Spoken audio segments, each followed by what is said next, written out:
Morning, everybody. Just a sound check. Seeing all the colleagues and faces again. Just a sound check so that you can set your volume and so on.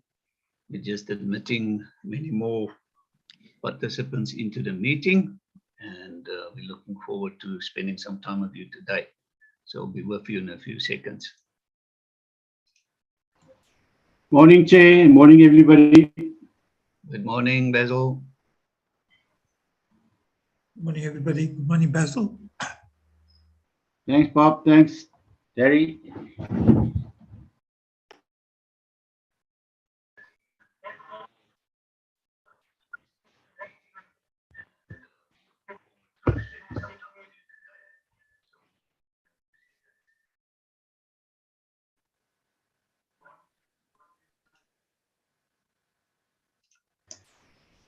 Good morning, everyone.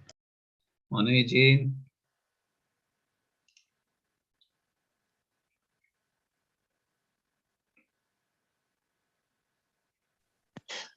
Morning from my side. Good morning.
Hello, Harry. Good morning, Olga. We can hear Hello, you. Harry. Good morning. We can hear you. Can you hear me, Olga? Yeah. Okay. It looks like yes, I can hear you, Harry. Right. So you will do your presentation. Harry, I can hear you. Yes, I will put up your slides just now, and then you can present, Olga. Thank you. Okay.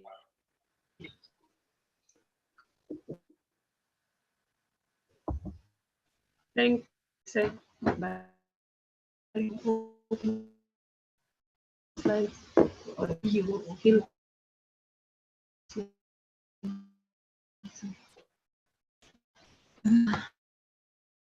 Olga, I'm just putting you on mute for a moment for some time.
Well, good morning to everybody. Good seeing all the faces. Thank you for joining. Just while we're still admitting many more people into the meeting, let's quickly do a little bit housekeeping. I think we're all used to the Zoom environment by now, but as a recap, ladies and gents, remember to keep yourself on mute. We're doing it in a meeting fashion, not a webinar fashion. In other words, you need to keep yourselves on mute. And should you accidentally unmute yourself, then I will mute you again. So bear with me. During this event, we're going to do presentations. I'll share the program just now. And we're not going to encourage questions and answers during the presentation. We'll have questions and answer sessions during which you can then pose your questions to the panelists or the panel as a whole. And then there you will be given opportunity to do the raise hand function or to unmute yourself. And once you've been recognized, then you'll be able to ask your question to the panel. Should something go wrong, keep an eye on your inbox. We will email you, a new link to join the meeting should something happens, but we trust it won't happen. And then, yeah, let me put up our program. Let's get my screen sorted out here quickly.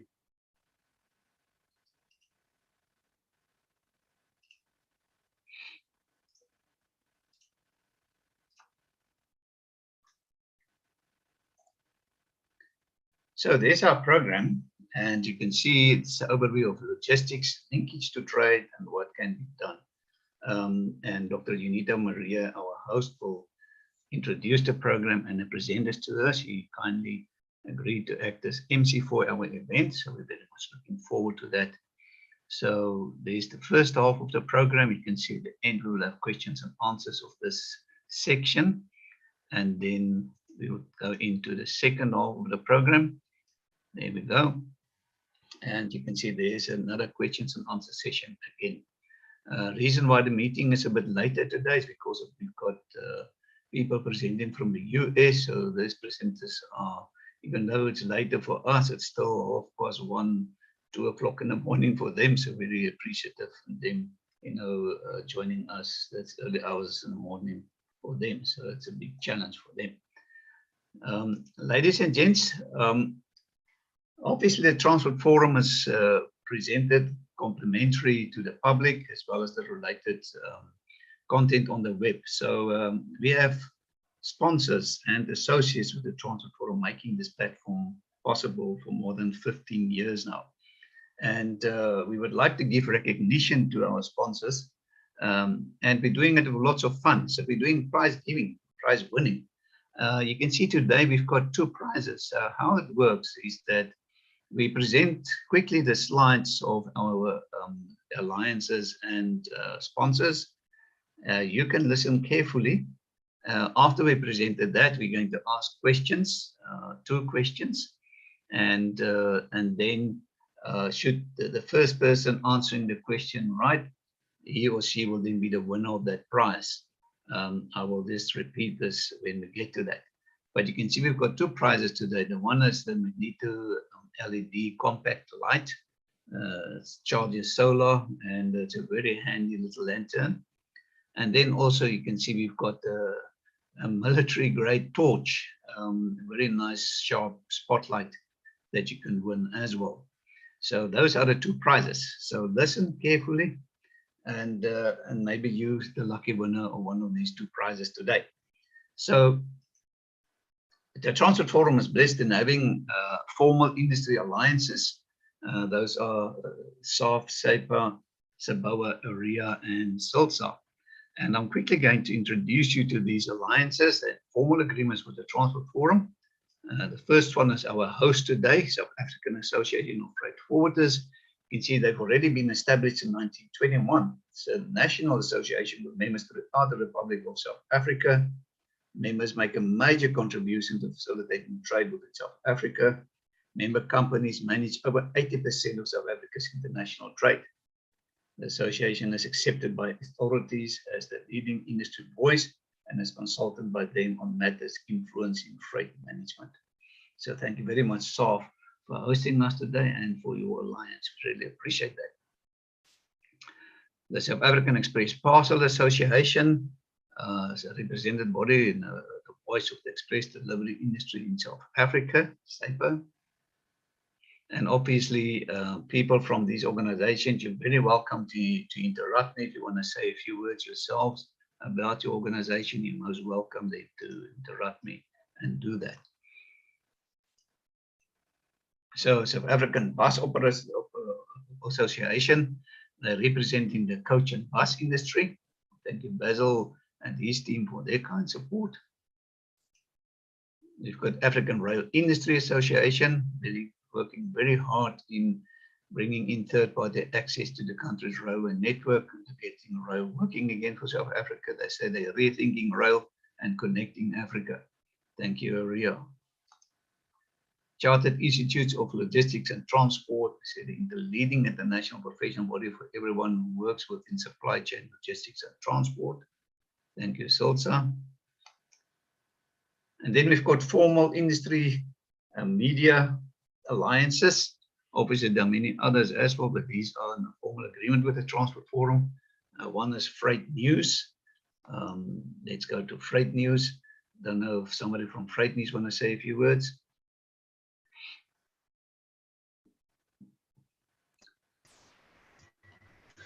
Thank you very much for the opportunity, Harry. Really appreciate it. It looks like you've got another exciting lineup for today's Transport Forum. For those not familiar with our brand, we are a news source serving the supply chain and logistics industry. We used to be known as Freight and Trading Weekly. We are now known as Freight News. We look at all aspects of the industry. And yeah, looking forward to what certainly seems like an exciting Transport Forum. Thank you, Harry. Thank you so much, Eugene. Appreciate your support. Railways Africa magazine, all about rail infrastructure, ladies and gents. Philippa, Dean and her team. Thank you, Railways Africa. We've got Creamer Media's engineering news, premier source of real economy news. Been in alliance also with the Transport Forum. Thank you very much, Engineering News. We've got a platinum sponsor with the Transport Forum, being C-Track. Don't know, there's somebody from C-Track perhaps. It's a leading global software as a service and a big data company for vehicle tracking, fleet management, and insurance telematics solutions. Thank you very much, C-Track. Global Trade Solution, somebody from Global Trade Solution. Morning, Harry, and morning to all the colleagues. Nice to be on the workshop today. And Harry, firstly, thank you to you for all the efforts. I think we never must underestimate the work that you and your team do, and we look forward to a really enjoyable session this morning. Thank you very much. Thank you, Louise. Appreciate your support. So Global Trade Solution offers customs connect and consulting services. Thank you, Global Trade Solution. All right, now we've got Ticket Pro Travel. That's a solution for all your online and business bookings. They say there's no contract, no hidden fees, or straightforward fair pricing. And it's an online booking tool. It's an online corporate traveling booking tool with everything you need and nothing you don't want. Obviously, there's links for all these organizations on the Transport Forum website to visit their websites. Now we've got automatic fare collection solutions by Smart Tab. As a system includes key features like comprehensive route management, flexible passenger payment methods, flexible route and fare, product setup, shift and dispatch management, cashier system inspection tools, and comprehensive MIS reports. Thank you very much, Smart App. JC Auditors, somebody from JC Auditors perhaps. Good morning, Harry. Thank you for the opportunity. Morning, Ryan. JC Auditors is a SANUS accredited certification body, and we offer internationally recognized ISO certifications for the various ISO standards, as well as the SANS 1395, or better known as RTMS.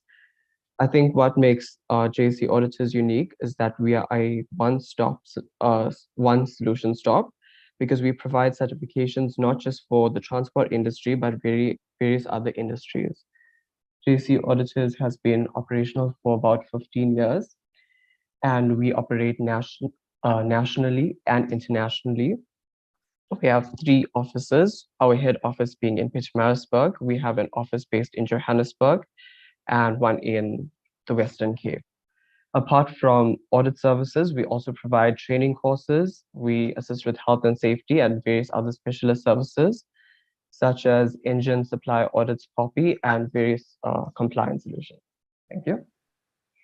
Thank you, Ryan. Much appreciated.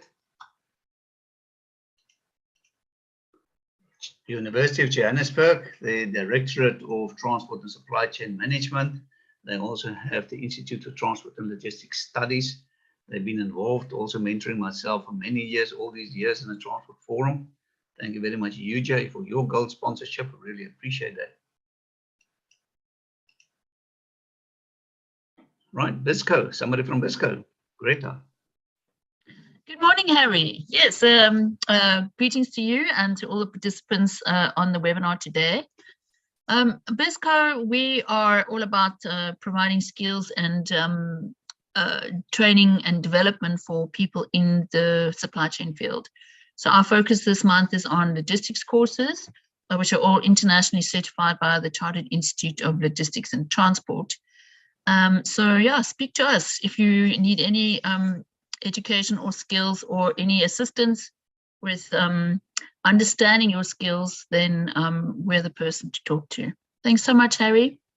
Thank you, Greta, much appreciated.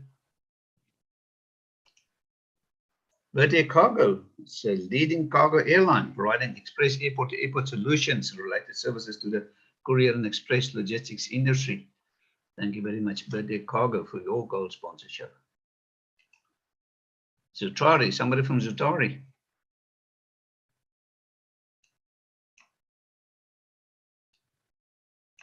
Zutari Impact Engineered, previously known as Oricon. They as a consulting engineering organization, also involved with the Transport Forum for many years.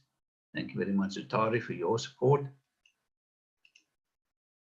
Ability, the human face of insurance, commercial insurance underwriters, niche insurance products. Thank you very much, Ability, for your gold sponsorship. And we've got Inway Risk Services, one of South Africa's largest independent brokers offering personal, business, and specialized risk and insurance advisory services. Thank you, Inway. Unitrans Supply Chain Solutions. Anybody from Unitrans, perhaps?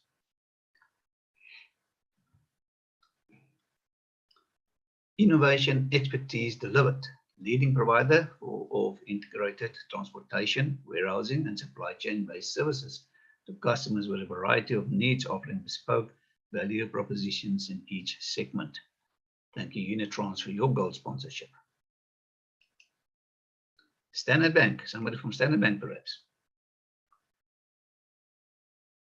Over 158 years of experience. We believe that dreams matter and that together we can make them a reality.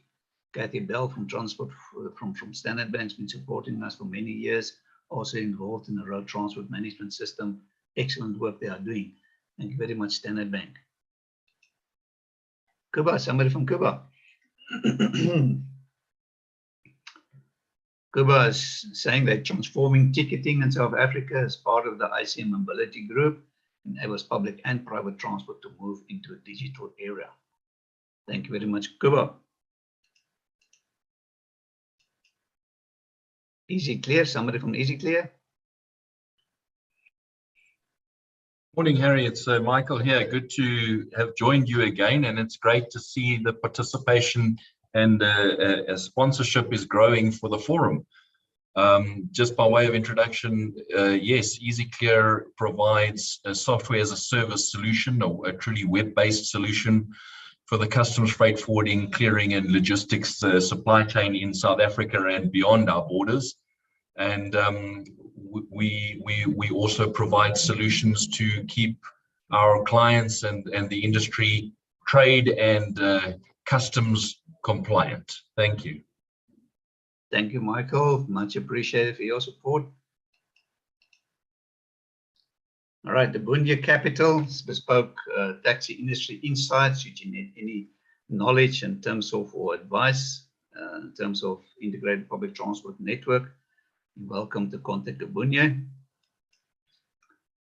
So, ladies and gents, they are our sponsors, and we very much appreciate them. Let's give them a big hand for making this possible. Also, our alliances. And we really appreciate that, and we will do the competition just now. I want to take you now to the business directory, which is a well-categorized business directory. It's been outsourced as a BEE initiative to Olga Mashilu. Olga, I know that you had some technical problems this morning. Maybe let's try and have Olga doing this presentation. Olga, let's see if we can hear you. Good morning, everyone. Good morning, colleagues. Thank you, Harry, for the opportunity. Olga, can you hear me now? Yes, yes. Oh, okay. I'm Olga Mashilo from Bolengwendla Consultants and the administrator for Business Directory. With a business directory, there's quite a number of opportunities that one can access by listing your business with the Transport Forum Business Directory. What is a Transport Forum Business Directory? It's an international platform where empowerment, we are also an empowerment platform with different sectors and multiple stakeholders. The reason we are indicating that we are also international is because we also have international clients who list or who would like to see who they can partner with as one of the benefits of enlisting with our business directory. Because various partners are sourcing from the business directory, and you're also able to engage with relevant stakeholders through the business directory. The next slide, Harry. How do you enlist or how to register your business with a Transport Forum? Okay, the self-registration, it looks like I didn't remove it, Harry. However, for you to enlist your business with us, you have to contact myself.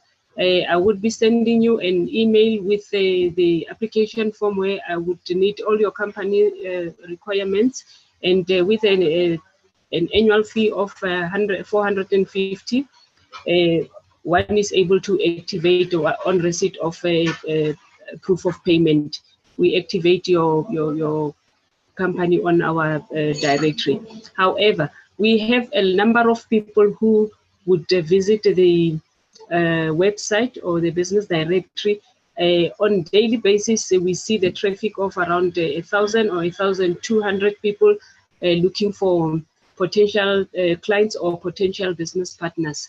So it will be a great opportunity for you to enlist with us on the business directory.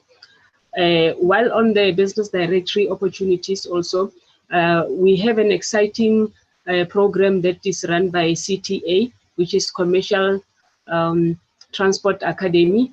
They are looking for women-owned or majority women-owned businesses where they are empowering women. So being on this platform, on the Transport Forum, it is very great because you have access to opportunities such as the empowerment of women in the transport and logistics. My contact details, how to get hold of us. I've got a WhatsApp number 072-626-7391, and you can also contact me on the 071-796-8005. Alternatively, email to bulengwendla@gmail.com. Thank you. Thank you, Olga. You're doing excellent work. Thank you for supporting the Transport Forum. We really appreciate that, and I'm quite convinced that many people will contact you again. Thank you, Olga. Okay, thank you very much, Harry. Thank you for the opportunity. Thank you very much. Bye-bye. Right, thank you very much, Olga.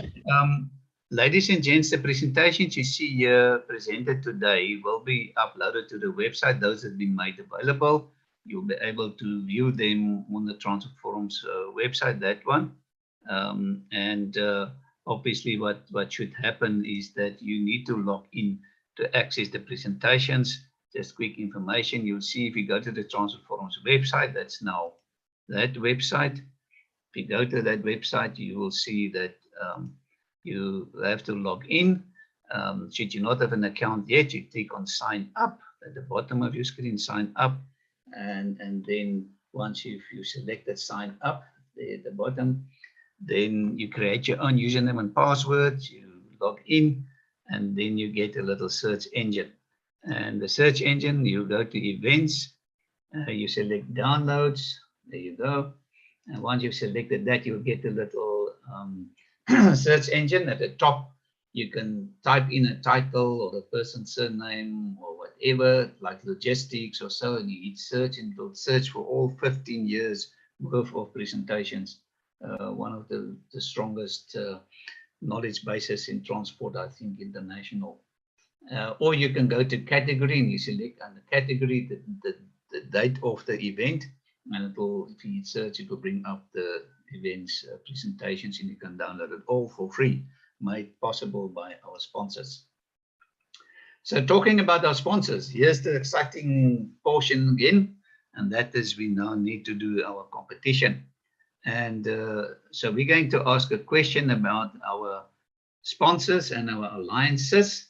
And the first one answering the question in the chat room will be the winner. So if you're an employee of that company, then kindly do not answer the question. It's also only for locals, this, because afterwards we're going to courier your prize to you. So here's the first question. And the first question is now for this Magneto rechargeable LED compact light, solar chargeable.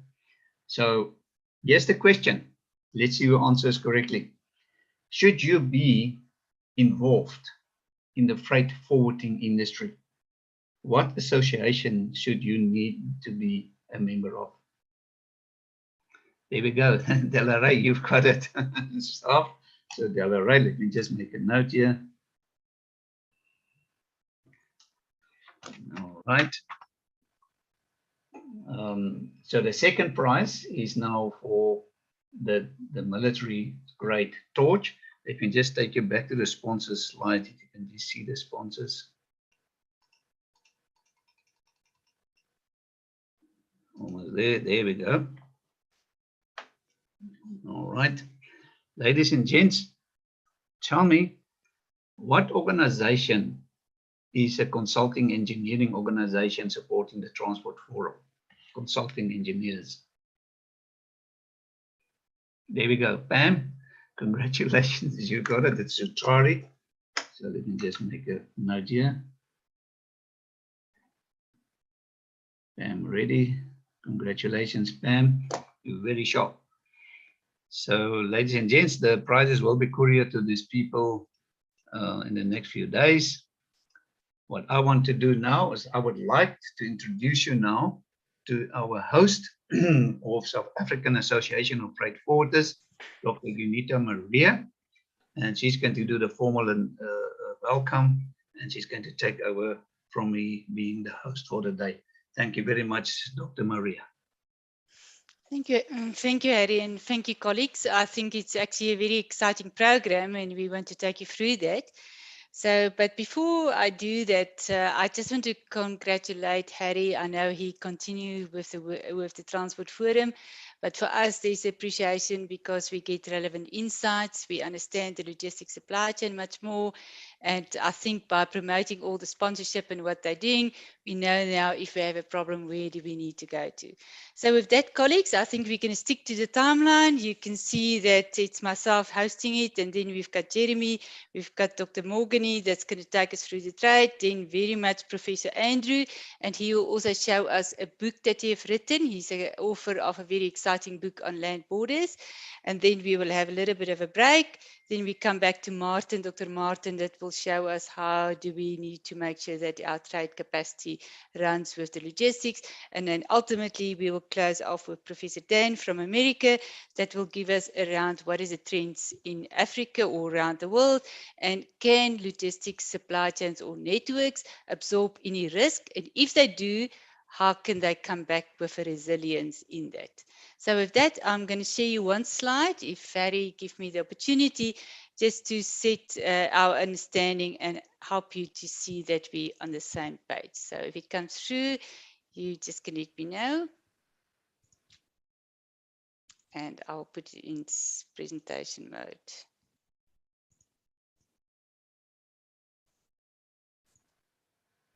Okay, so I saw this slide also from Unitrans. So we like to depict the supply chain in very horizontal line, and we go from the seller, the transporter, the border, the international, and then we come to the land borders, the transport, and the buyer as well. But we all know it's not a simple horizontal line. It's very complex, and at the back end, there's different role players, and they work with handover points. And that comes ultimately to the international supply chain, which then being in itself a shared infrastructure that we need to maintain, and we need to bring back the standardization and harmonization. And I shared this slide also on Monday that Professor Wilma is also on the call that I saw from the WTO. She's the chair for the Africa continent, and we were very much debate around that, because if your international network or your supply chain network is intact, it allowed you to create growth, and actually exponential growth. But what we mustn't forget, the moment that we have a disruption in the supply chain, it creates huge unintended consequences. Then in the middle, and that's what you will see today, we touch a little bit on smart logistics, the hard infrastructure, and then also the supply chains are driven by schedules. If it doesn't move at the right time, right place, then it doesn't come to the ultimate consumer that will consume the goods or put it in rest for that, for a lack of a better term. And then ultimately what we know as well is that the density of the network determine what will be the cost and the time in the supply chain. And in Africa, we can see the rural areas is only, I think there's about 30% that's only covered to the logistics network. And then what we in private sector very much pride ourselves to do, we want to make sure that we keep the government accountable to create for us an enabling environment which we can work. And yeah, there is sad aspects to that, but today we don't want to stand still on that. We recognize it and we take cognizance of it, but we rather want to say what can we do in private sector and how can we move the different leverages. Then the first presenter, and that will be Jeremy, that will take us through that the logistics supply chain need to unlock demonstrated capacity on a sustainable way, and if they do that, we will then be able to move to the next point. So with that, I will hand over to Jeremy. What I will do, I'm not going to give you the CVs of every presenter. You can link in, you can see, you can follow them. They are very well known and experts in their field. But after they finish, I will just then take two takeaways from their presentation. And then afterwards, we will do quite a nice artistic way to depict the two key takeaways from every presenter. So with that, Jeremy, I'm going to hand over to you. Thank you very much. Thank you, Juanita and Harry. Can you see my screen? Yes, we can. Very good, very good. Okay, good. So what we wanted to talk about today is how do supply chains work? And one of the biggest factors that we find around supply chains is really understanding what is the performance of that supply chain, what are the capabilities that we have, and what are the capacities. And in order to do that, we wanted to take you through some practical, what I call theoretical understanding, but then also go into some practical examples as well. So just a little bit about me. I am the managing director of New Ways, had various roles, spent 25 years with Unilever. I built the Ola supply chain and network from the Unilever part, and I've played various roles across a number of companies looking after the supply chain for the last 30 years. What we wanted to cover today is just talk about the planning in the supply chain, demand and supply, how we can see what our availability is, and what are some of the key takeaways we would like you to take away from the session. So very similar to what Juanita did in her linear view of the supply chain, we've got a circular view of the supply chain. But I thought it was very important to just talk about how does the supply chain look and how does the supply chain move. So what we recognize is that we have consumer. It always starts with the consumer or a need for a service. There's the requirements, what we say from a materials point of view or a service point of view. There's suppliers, there's manufacturers, there's distributors, there's retailers, and then we get it back into the consumer, and then we start the cycle again. So the first thing that ever happens with this is we start with what we call demand, because the consumer or the service that we're offering pulls that demand. So that's the first focal point of where we need to understand this. And you'll hear me repeatedly saying this. We need to understand what our demand is. So from our demand, we can start working off with our requirements. But as we go along these circles, as you'll see, the critical enabler to make each one of these little points work are the logistics. Because once you have your materials, you need to get it to the supplier. From your supplier, you need it to get to the manufacturer. From the manufacturer, you get it to the distributor. From the distributor, you get it to the retailer, where we used to stop, but now we're taking things into people's homes now.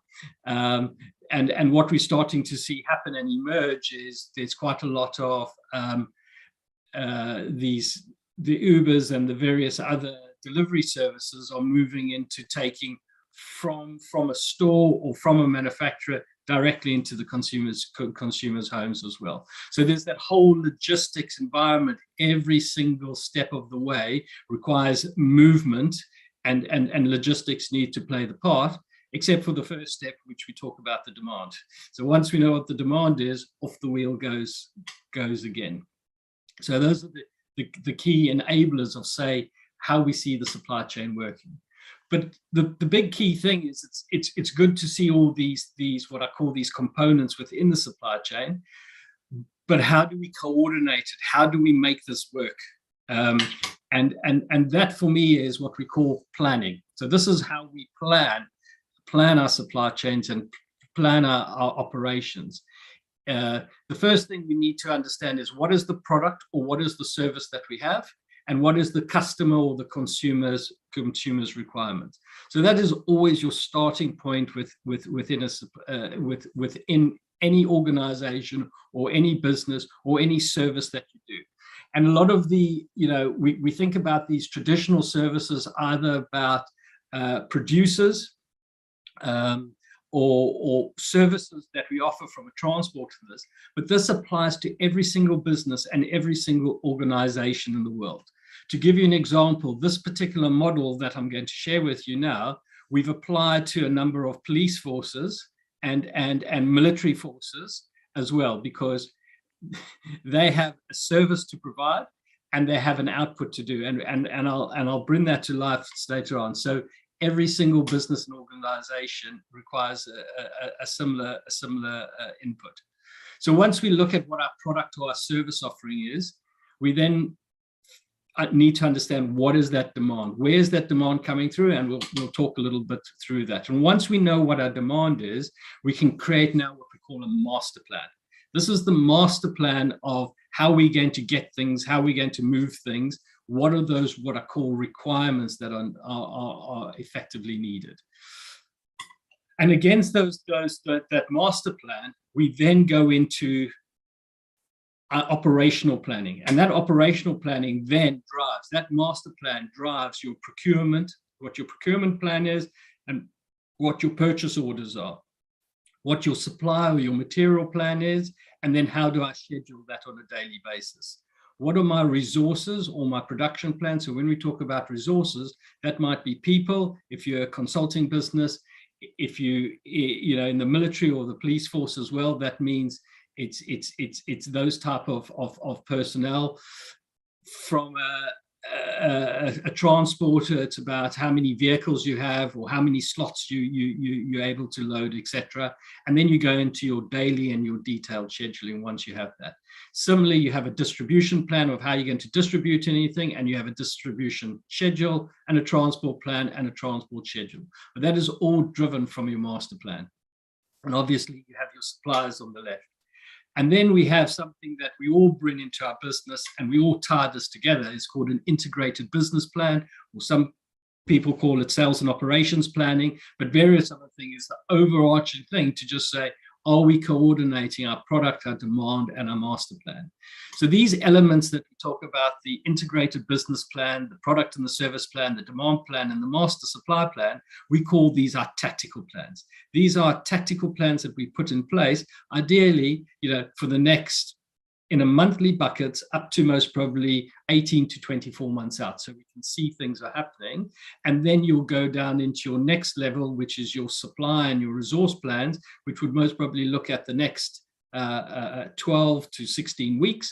And then you go into your scheduling, which looks at what am I going to do today, what am I going to do tomorrow, what am I going to do this week. And that's how we look and how we plan all of those events to make sure that we coordinate and able to run our supply chain.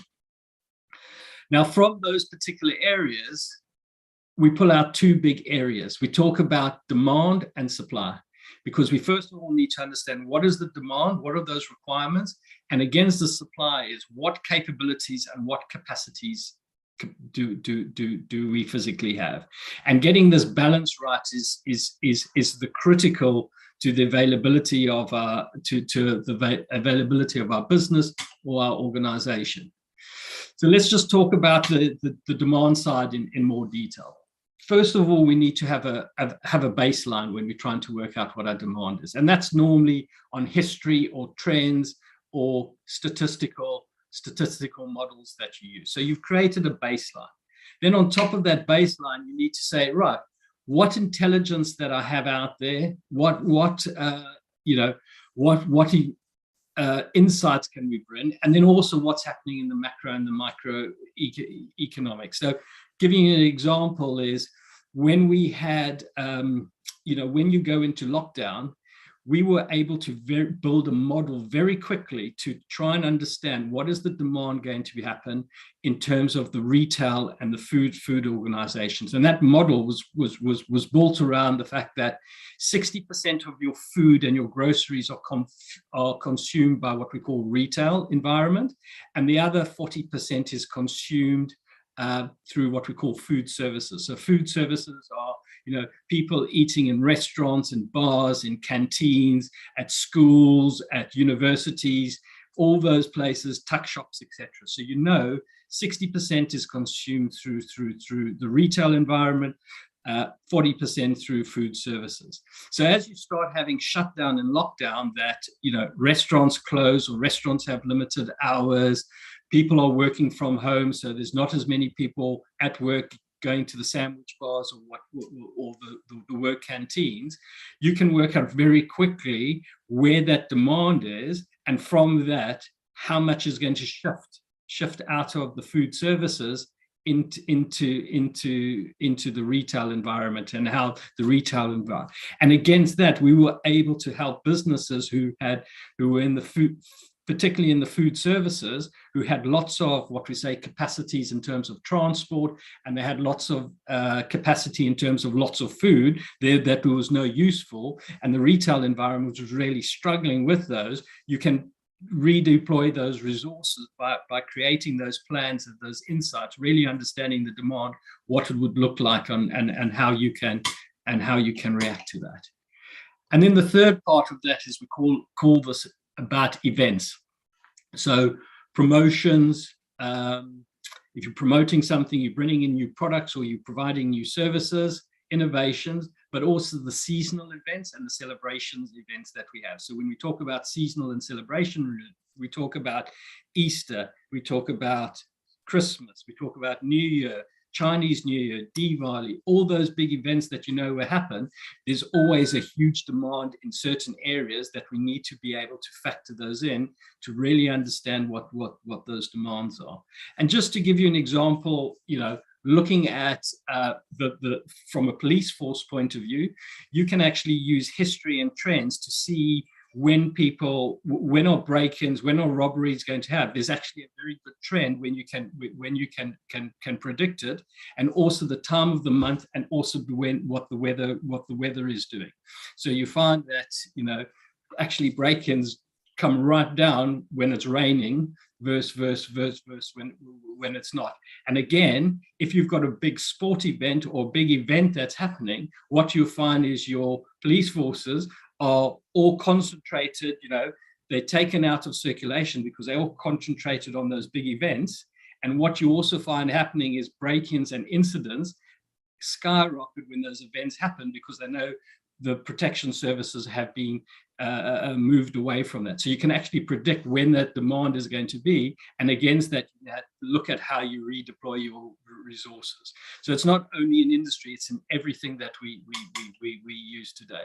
So that's how we determine effectively what our demand is, and it's really important that we understand it. The next thing is to talk about our supply capabilities. So when we talk about supply capabilities, we talk about two things: theoretical supply capabilities and actual supply capabilities. And those actual supply capabilities and capacities is what we call demonstrated capacity, because you've actually demonstrated that you can perform it, versus the theoretical part of that.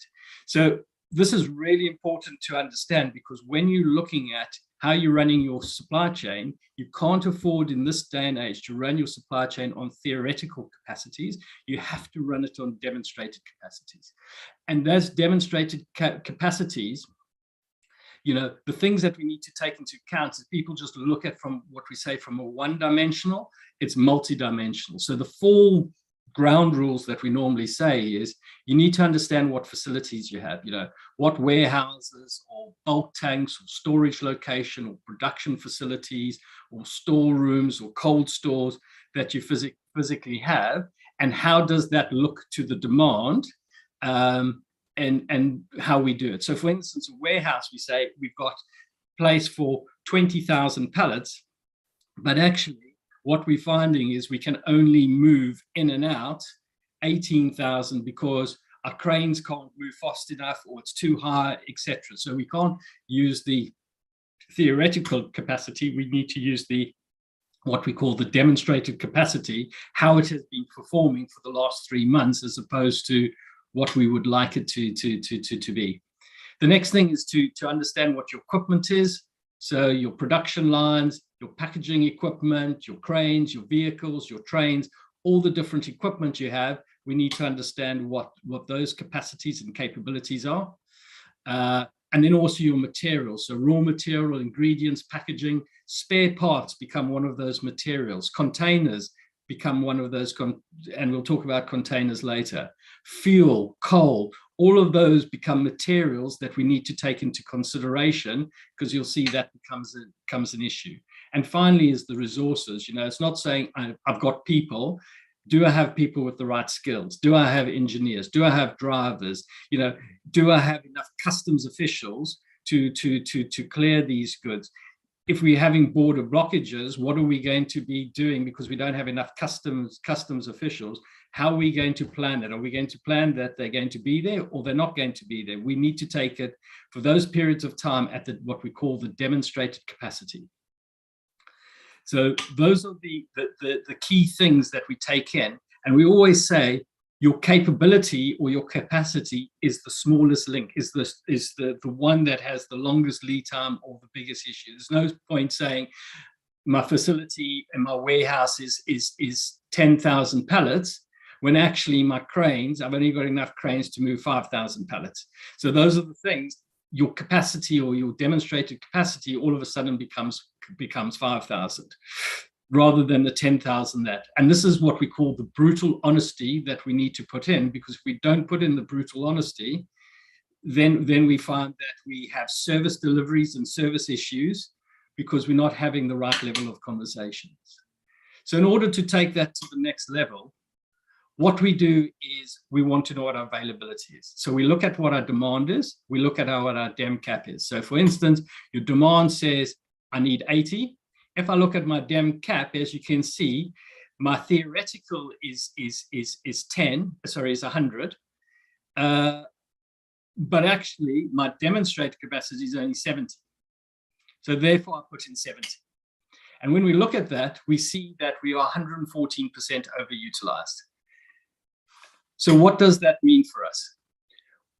Against this is called something we call is RCCP, Rough Cut Capacity Plan. And that rough cut capacity plan normally tells us if we are greater in principle, and some industries might differ from other ones, but in principle, if you are running greater than 85% of your utilization, then you're at high risk of availability, and you don't have much reactive capacity. And we know in today's environment, we need reactive capacity due to the volatility that goes in, and therefore there becomes poor delivery. So therefore there needs to be a discussion that happens to say, right, how do I get myself to a higher availability, or how do I bring in those things? And then you can start planning against that. Similarly, if you're less than 85%, we said generally lower risk, good availability, good service. But there comes a point where if you start dropping to 50% of your capacity, that becomes a cash problem for your business, because you're not getting your return on investment. So that's a different thing. But the most important thing about this is what we call is to identify this gap, because if we don't identify this gap, we can't take any actions. And that's what the biggest difference we can make, is to be brutally honest and identify those gaps. Because once we identify those gaps, we can start talking about an action plan to bridge that gap. So we say gaps are good if you take action, because you know that you can see what the issue is, you can take some action. Gaps are bad if you don't take any action, because you're going to have delivery and we're going to have service issues. So that's the biggest thing that we effectively have, is this action plan to close those gaps. Now, if we have a look at that from a practical example, what we're starting to see in the world is, say, let's identify those tactical gaps. So let's just talk about a couple of examples here. So the first example is China ships waiting. So this map here is most probably about a week or 2 weeks old, but this is showing the number of vessels that are currently off the China coast waiting to be either offloaded or loaded. And the reason why this is growing at this alarming rate is because China have gone into a shutdown because of COVID, and there isn't as many people to load and offload those. So clearly that's going to have a knock-on effect to all of us. The question is, what are we doing to plan against it? How are we identifying those gaps? Because we know we're going to have some further challenges coming down the road over the next weeks, months going forward, or affecting us already, as we know. Similarly, we've seen the issues now in Johannesburg with the jet fuel shortages, with the planes diverting to Durban and Windhoek to be refueled. So how do we start understanding what that demand is, and what has that driven those shortages, so we can put in place action plans to do those and identify those gaps? And we should have identified those gaps a lot early on before they happened. Similar things is we've seen the container shortages that we've had, and there's a number of things that are driving these containers. So there's a reduced number of available physical containers. There's congested ports. There's reduced number of operational vessels, and there's change in flows of goods. Just to give you an example, with Brexit that's happened in Europe, to get your products from the UK in or out to a European, even though it's now a trade, you're not import or export taxes because of the trade agreement. Because you're outside the EU, you still need to adhere to the EU regulations, which now means you need to provide paperwork. So if you are moving a vessel, products that has, for instance, food, you need vet certificates, proof of origin for every single product and every single ingredient on that particular truck. So what that means is some of these movements are requiring up to 40 documents in order to move a product from the UK into Europe. Even though it's free, you need 40 pieces, which is all of a sudden adding 2 weeks more lead time to get those documents, to check those documents, and to move those containers. So therefore, you're finding that you've now got product in containers or in transport or now held for 2 weeks. And on top of that, what you're finding is the changes of routes are happening is because to go from Europe to Ireland, you used to go through the UK. All of a sudden, you're now not going through the UK and you're bypassing it through shipping. So there's a more requirement for containers and for ships. And they estimated that there's most probably 150,000 a month trucks that would have gone through the UK to Ireland that are now being bypassed in vessels and containers that are coming. So you're seeing a lot of the things happening in the change of flow and how things are flowing. So those are the things we need to start thinking about. How do we plan? How do we foresee those? And another good example is the evolution of, for instance, the vessels. As you can see, 1,500 TEUs 40 years ago, we're up to 21,000 per day. That means our ports need to be different. Our cranes need to be different. The infrastructure needs to be different. How do we start looking at what that looks like further on so we can start making those changes now so we don't get caught out? And those are the things of how we plan our supply chain against not only what's happening today, but looking at the trends and understanding what's happening. The other big issue that's happening at the moment is packaging shortages. So we're now starting to see a cardboard shortage across the globe driven by that. So packaging is now becoming more difficult. And we're also seeing that wood and timber is becoming an issue. And all of a sudden, pallet availability is now starting to creep in, especially with reduced woods and also the impact that's happening in Ukraine as well. So these are the things that are constantly changing, and we've got to be planning these into the way that we do. We can't just think about what's happening next week, what's happening the week after, because there's a big hammer that's going to hit us over the head and get us caught out. So that's what we talk about, really understanding what's going on and how we take that and we build it into our plans, into our operations to physically run. Just another example that Juanita and myself have been working with the wider transport network is to say, how do we get better visibility of, for instance, some of our operational challenges? And this is just an example that is from the Cape Town ports, where we can start seeing the weekly movements of the ports and the transportation. But what's really important here is, you start looking at your plans further out, you start understanding what weather delays are you likely to do. Actually, you can predict weather delays going forward. There's some really good weather algorithms that can tell you how many bad weather days or windy days you're likely to get for the next 18 months. They can't tell you exactly on the day, but they can tell you by looking at the sea temperatures and the sea currents, by looking at the air, the trade winds and the air flows and the air temperatures.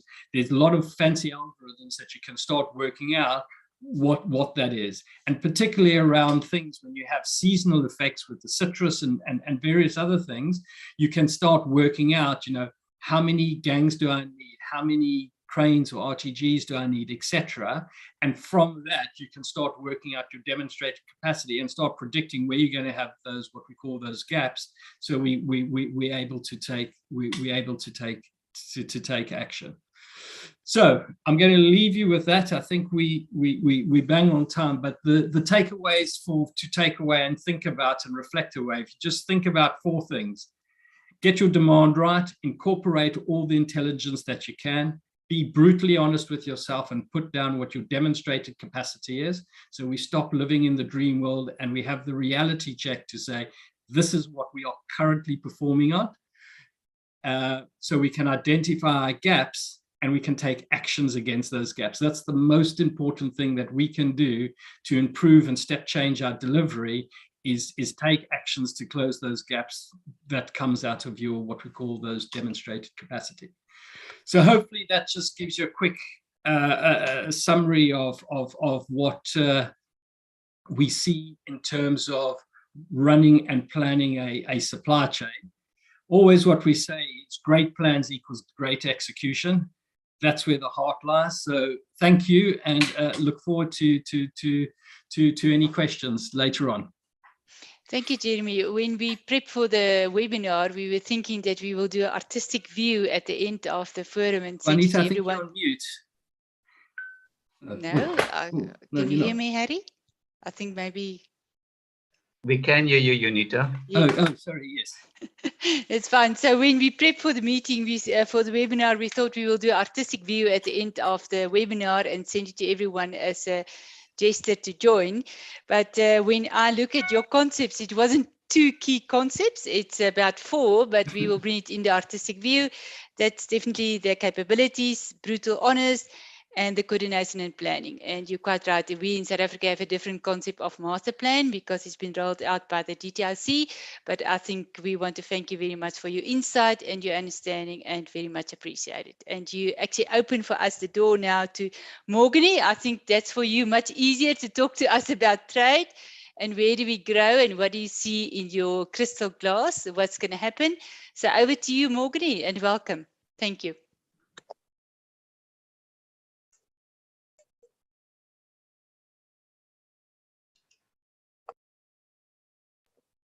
Thank you, Juanita. Good afternoon, everyone.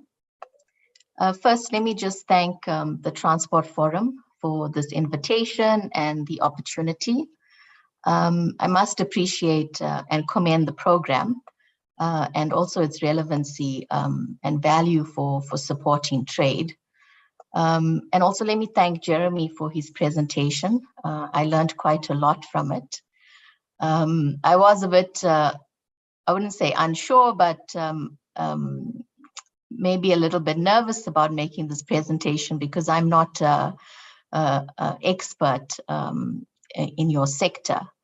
But I think after listening to Jeremy, I can also now see much more clearly the linkages between the work I do on trade and services and how he has explained the sector operates and what needs to be done. So basically, I'm going to talk to you today about the role of trade and services. There are 12 major services sectors, and transport services is one of those sectors amongst others like business services, tourism, communication, and financial services. If I was asked amongst these 12 services sectors, how bright is the future for this sector, then I would probably have to use the phrase that it is blindingly bright. And this is because you are not just a transporter, and a lot of your workers are not just drivers. You are a critical service for economic welfare, for trade, for manufacturing, and for supply chains. And as a sector, you do not just facilitate trade. The sector is quite significant in terms of as a generator of employment and also trade flows in its own right. And so I think what I want to emphasize today and speak about is, developments around the AfCFTA, which is the African Continental Free Trade Area, and also the crisis in global supply chains, which is bringing about, in my view, I would say, challenges with embedded opportunities. And these should be leveraged to rebuild our transportation and logistics industry for the coming years. And I say rebuild because there are practices and inefficiencies which need to be reduced and removed from the sector. for it to become more competitive and also cost effective. And one of these important areas of reform would include regulatory reform. And this is important because the sector does need to keep up with how new technology is enhancing the efficiency of the sector, but also contributing to the evolution of the market structure of the sector. And so I want to tell you about some important features of the AFCFTA that make it highly leverageable in a very practical way for the expanded growth of transport and logistics services in South Africa. And these features are these. The first is the AFCFTA is going to liberalize 90% of tariff lines on goods. And it's also going to significantly liberalize services, including tourism services. There is a value chain priorities in terms of the development of agriculture, automotives, pharmaceuticals, and textiles that is planned. And there's also upcoming efforts to basically liberalize and develop digital trade and e-commerce through a protocol that will address these issues.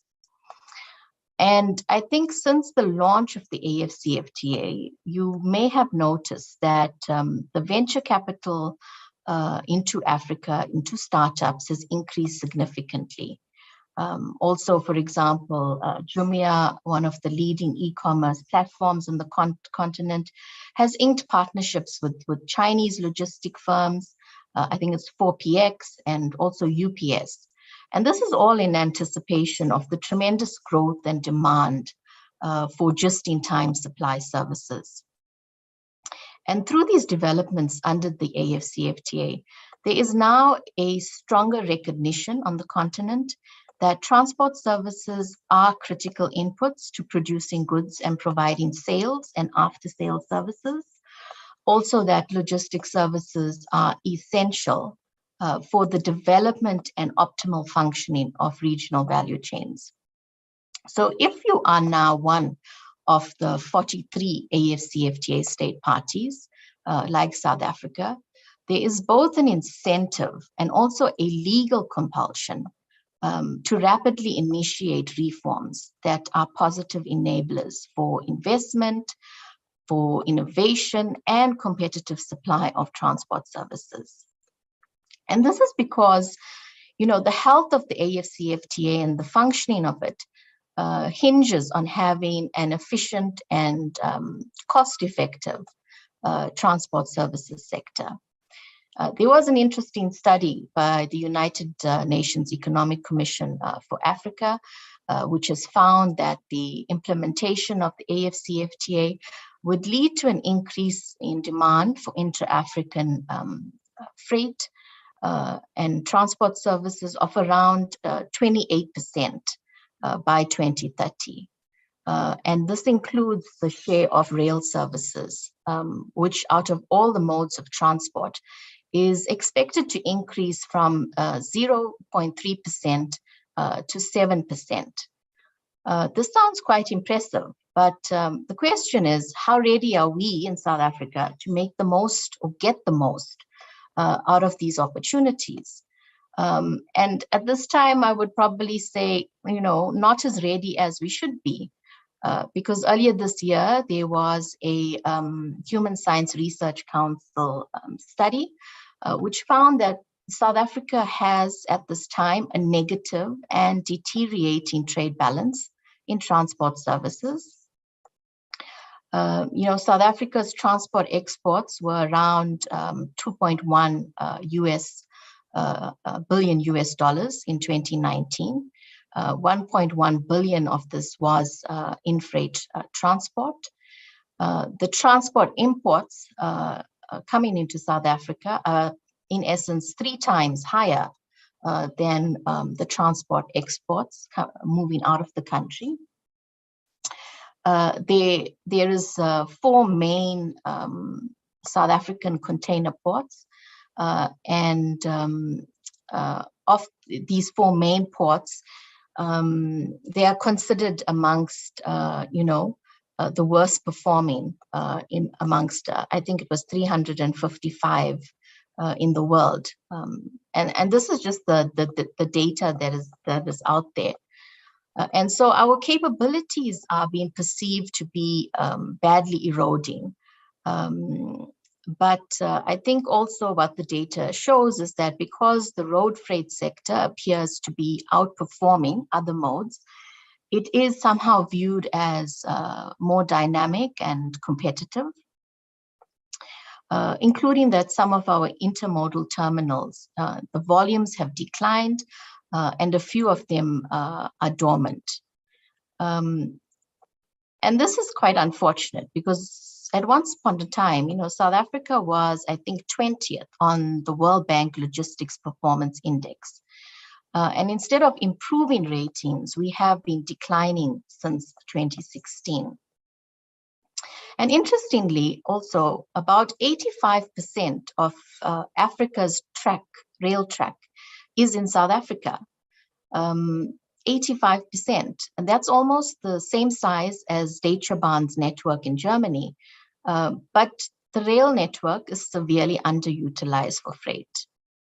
The transports and these challenges are not just unique to South Africa, it's around the continent. The transport services sector on the continent is fragmented.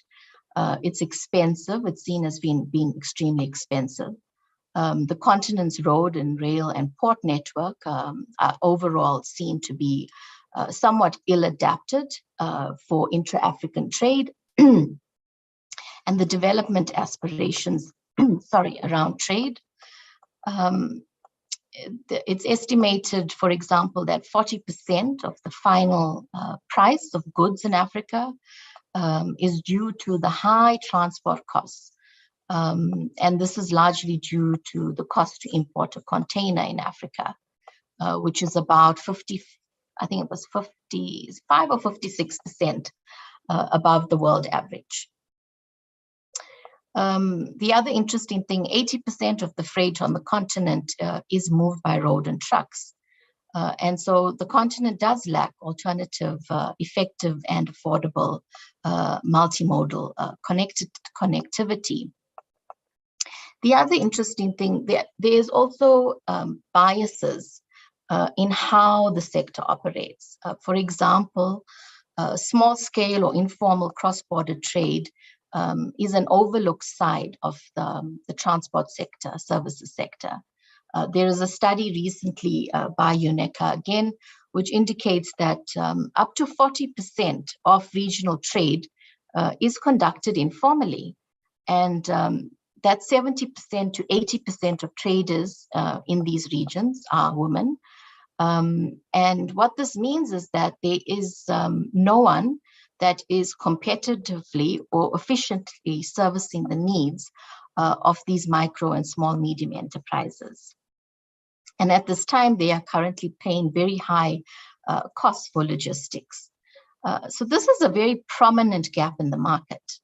And the reason why I've gone through some of these statistics and information is to highlight that the challenges, I don't want to be pessimistic about the sector. I think it's, for me, what these challenges mask is, to what extent there is so much opportunity out there for startups, for innovators, even South African businesses, to introduce and advance with new business transport logistics solutions in the market.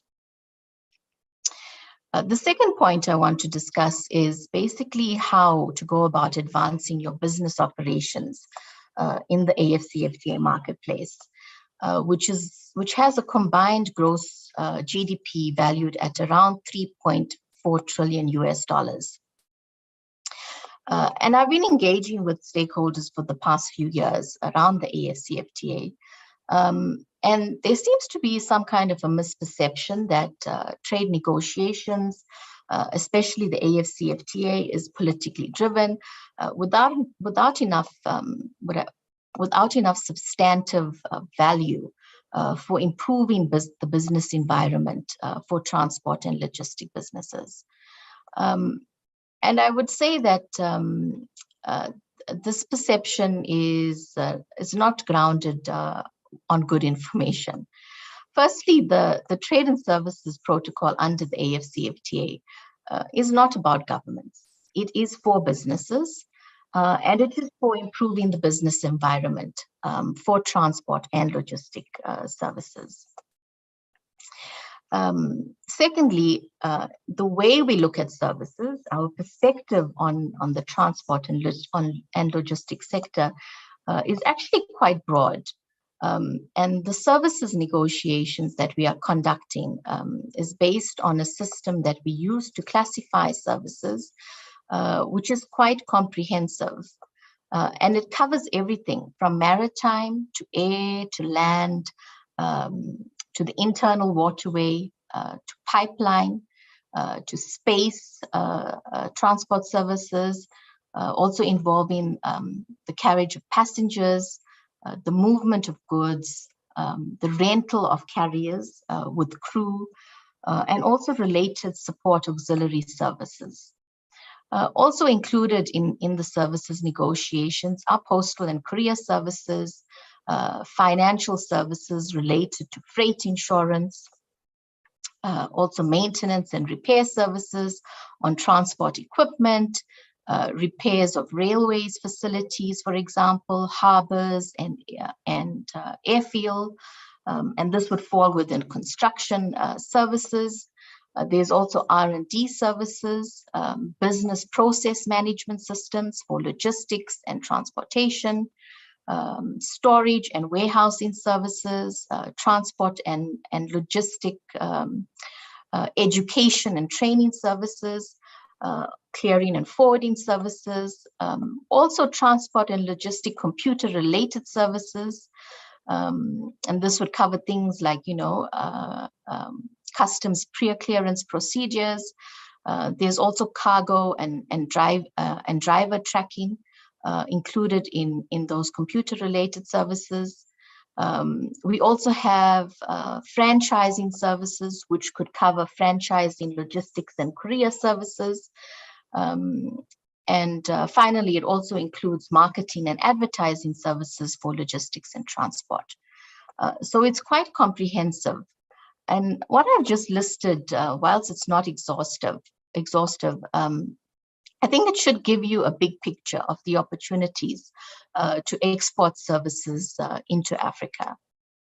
And when I say we are focused on improving the business environment and conditions for you to do business and prosper, it covers having mutually beneficial rules and also removing and reducing rules that restrict your opportunities and access into other markets. The work we are doing is for South African businesses of all sizes, in essence, so that you can sell your transport and logistics services, to have the opportunity to invest in other countries without discrimination, and also helping us as a country to diversify and promote resilient supply chains. I think what is important with respect to the negotiations currently, and something that I would impress on the sector to recognize, is that we have at this time enforceable legal framework of rights and obligations under the protocol, which guarantees if you are a South African transport or logistics company, and say, for example, you encounter a form of discrimination in Kenya. Let's say you want to open a budget air freight service company there, and there's already a Chinese competitor operating in the market, and it's a Chinese-owned and established 100%. And there's no restriction basically applicable to this Chinese company that's operating there to have a joint venture with 51% Kenyan equity and ownership. But then say, for example, you try to now register your company and it's declined because of a requirement for joint venture. Now, such a requirement, if it's imposed on you as a South African investor, would be discriminatory. Under the AfCFTA, a South African investor in transport and logistics has a right to be given the same treatment or more favorable treatment by Kenya, and not less favorable treatment.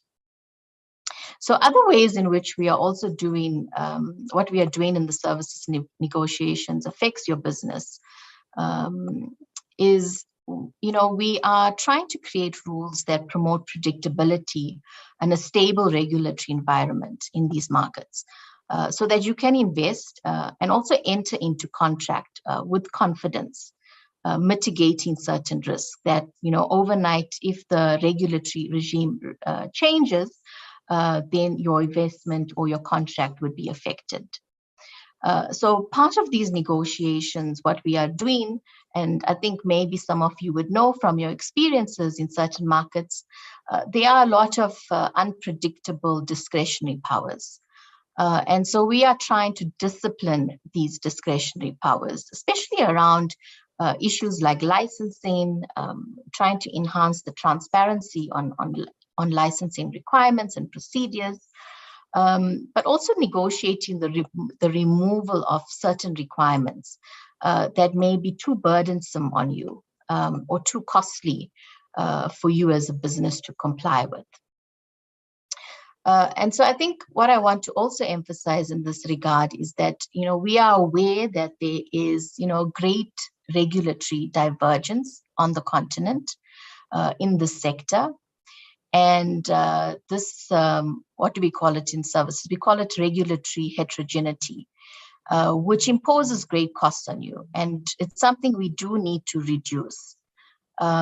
So, you are able to do business in South Africa, in Kenya, in Nigeria, in even Algeria, and you will find, hopefully, there is some kind of harmonization and convergence in the regulation so that the compliance costs for you are lowered.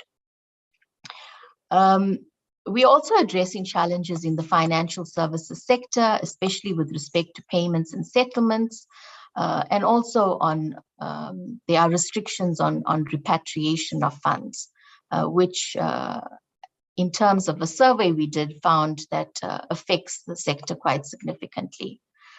The other part of the negotiations, we are also looking at addressing challenges with respect to the temporary movement of your employees.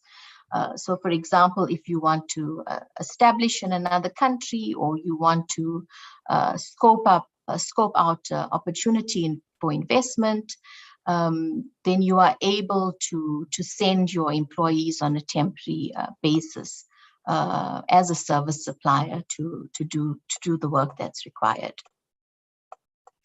The other area of work that we are doing in these negotiations that impact your businesses directly is also addressing discriminatory provisions in domestic regulation that basically restrict the import and export of transport and logistics services. When you trade in goods, you basically trade in one way, which is the physical movement of the good from point A to B.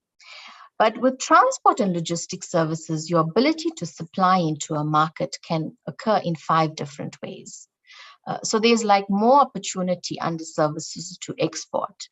The first way of supplying a service is basically cross-border, and it's enabled by technology.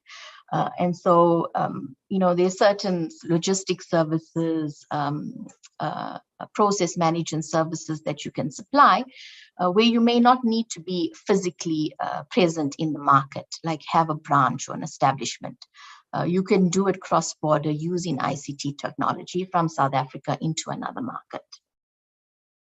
The other way you can supply the service is basically by allowing for the mobility of the consumer.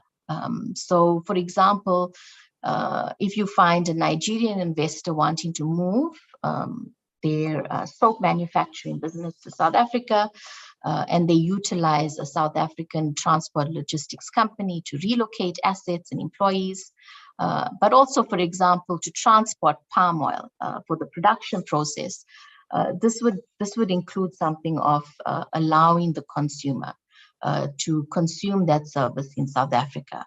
And I think a lot of times you don't pay attention to those restrictions that affect the consumer moving and consuming the service in South Africa, but you do find quite significant restrictions in that regard. Then the other way of supplying the service, as I said, is through commercial presence, and this is through investment.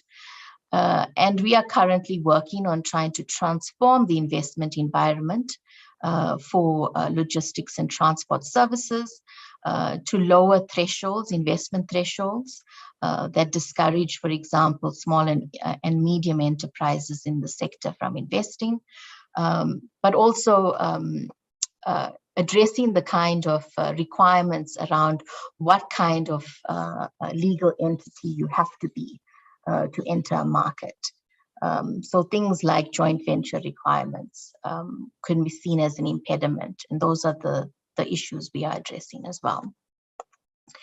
And then finally, the other way you can supply the service into the market is through the mobility of logistic skills and your employees. And in this regard, we are working on ensuring that there can be recognition and also portability of qualifications, because often this is used as a barrier to restrict the mobility.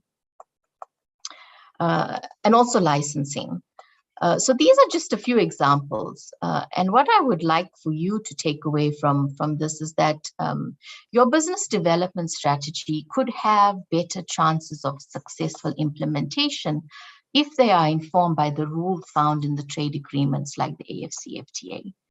And also that the information that you will find in services schedule of commitments is very useful for the purposes of business development.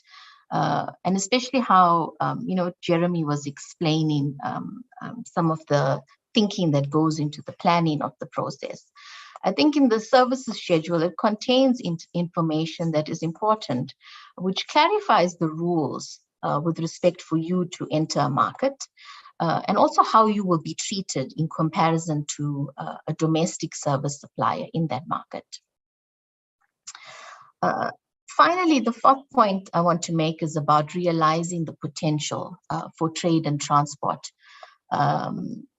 logistics and how this can basically work more cohesively together. I think firstly, as a country, we need to recognize for us to thrive at trade, the region and continent, we need to excel in transport and logistics services. And this really does need to occur rapidly.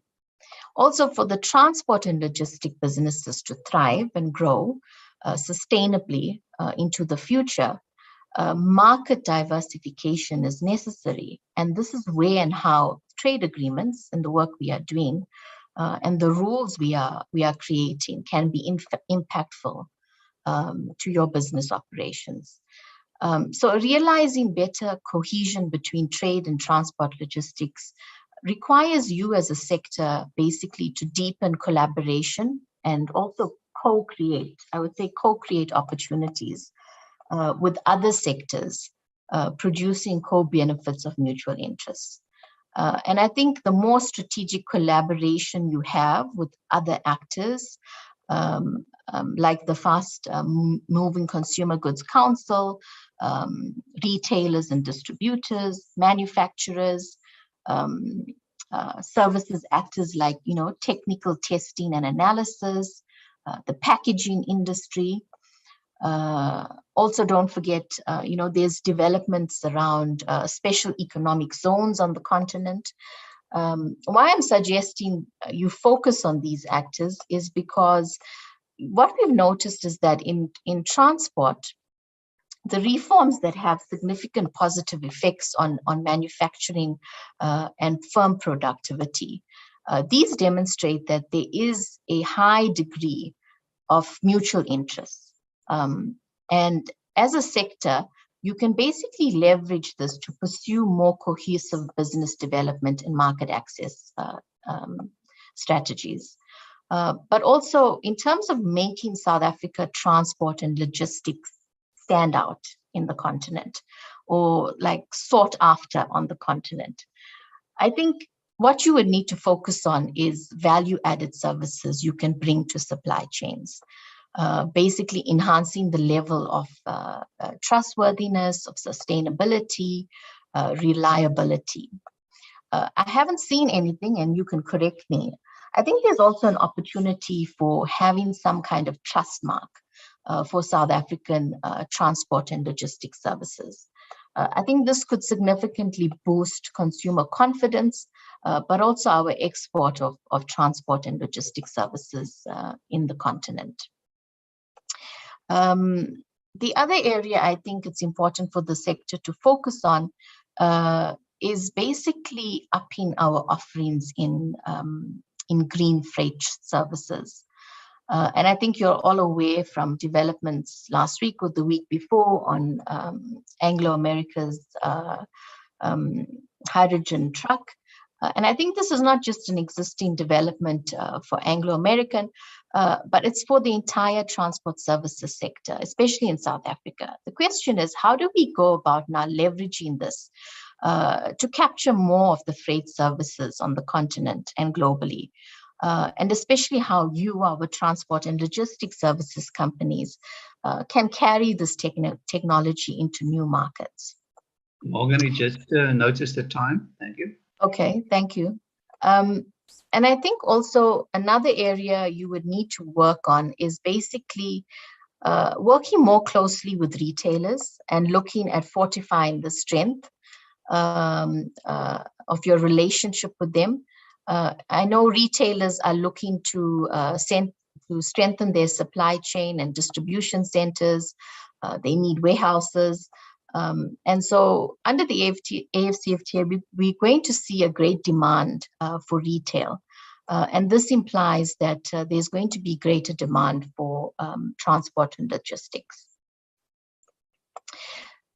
Finally, let me just also say, I've noticed that, there is some great sensitivity and tension maybe between industrial policy and local production. And there may be issues around, transshipment and transit transport and logistics. And I think there is an opportunity for you, the industry here, to come up with solutions using technology to mitigate the fear that the manufacturing sector may have, and to optimize opportunities for transit transport and logistics in South Africa. I think this could also help us alleviate some of the burdensome regulatory practices that is affecting the sector.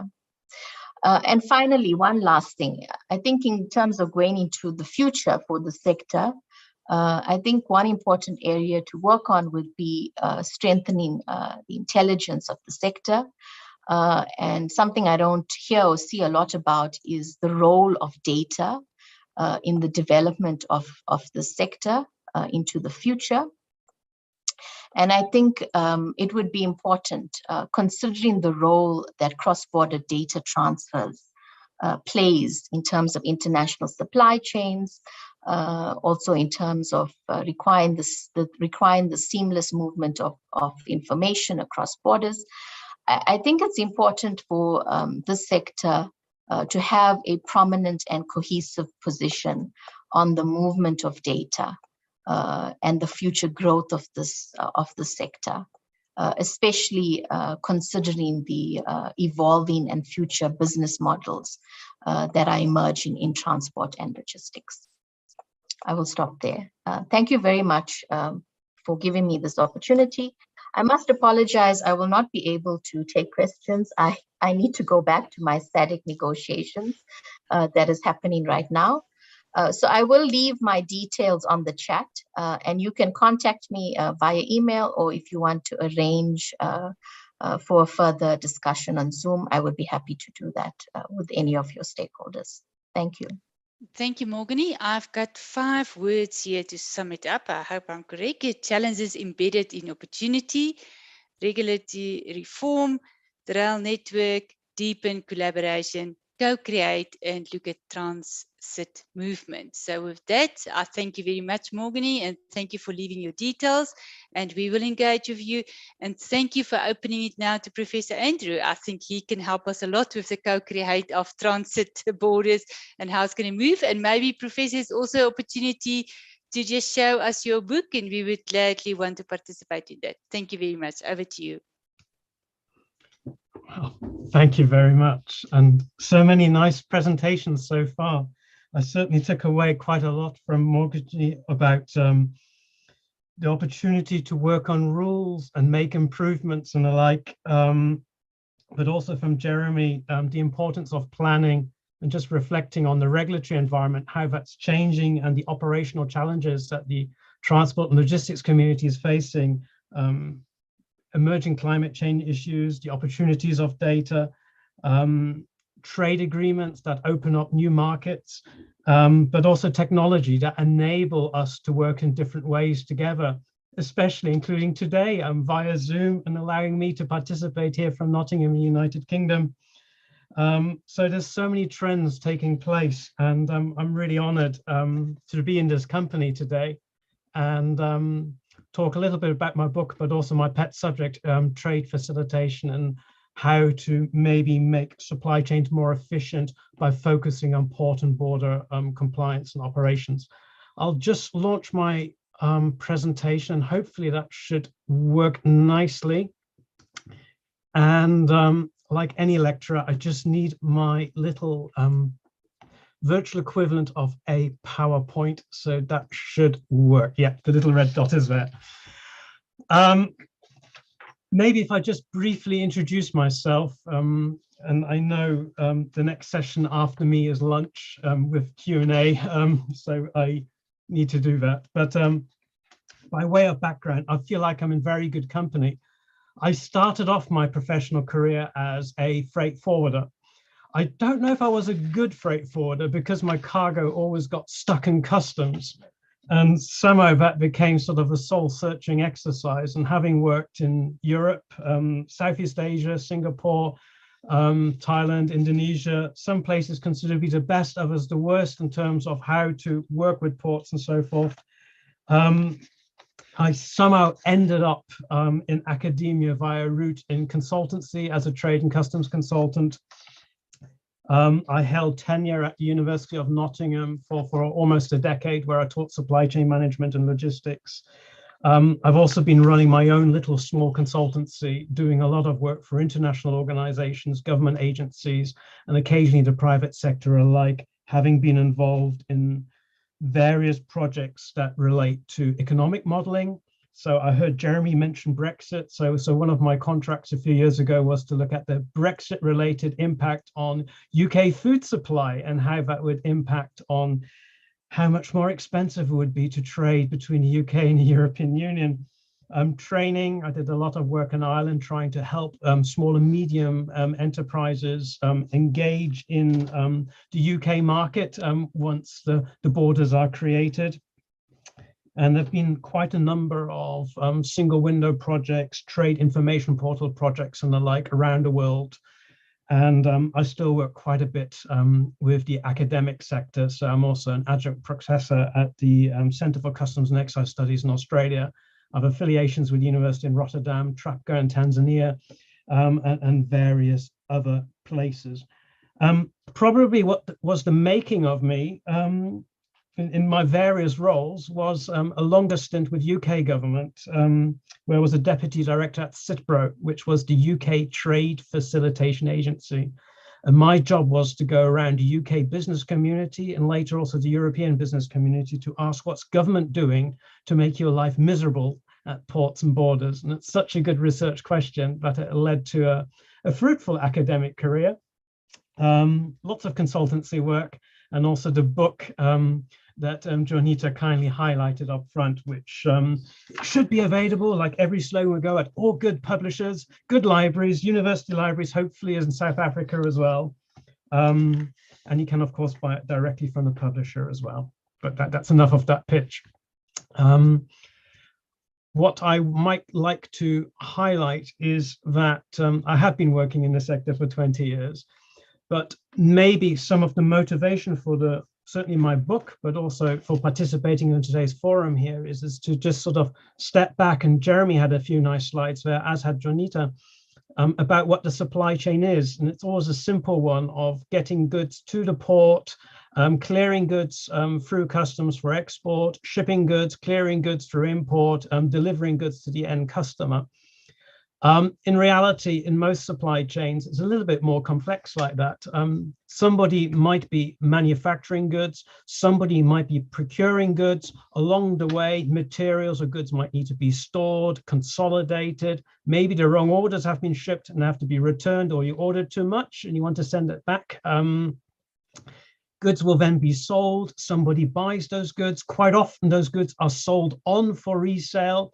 Somewhere in all of this, there are shipment operations, maybe in bulk, and then they get distributed in smaller units. Consolidation, deconsolidation are key features in supply chain management logistics.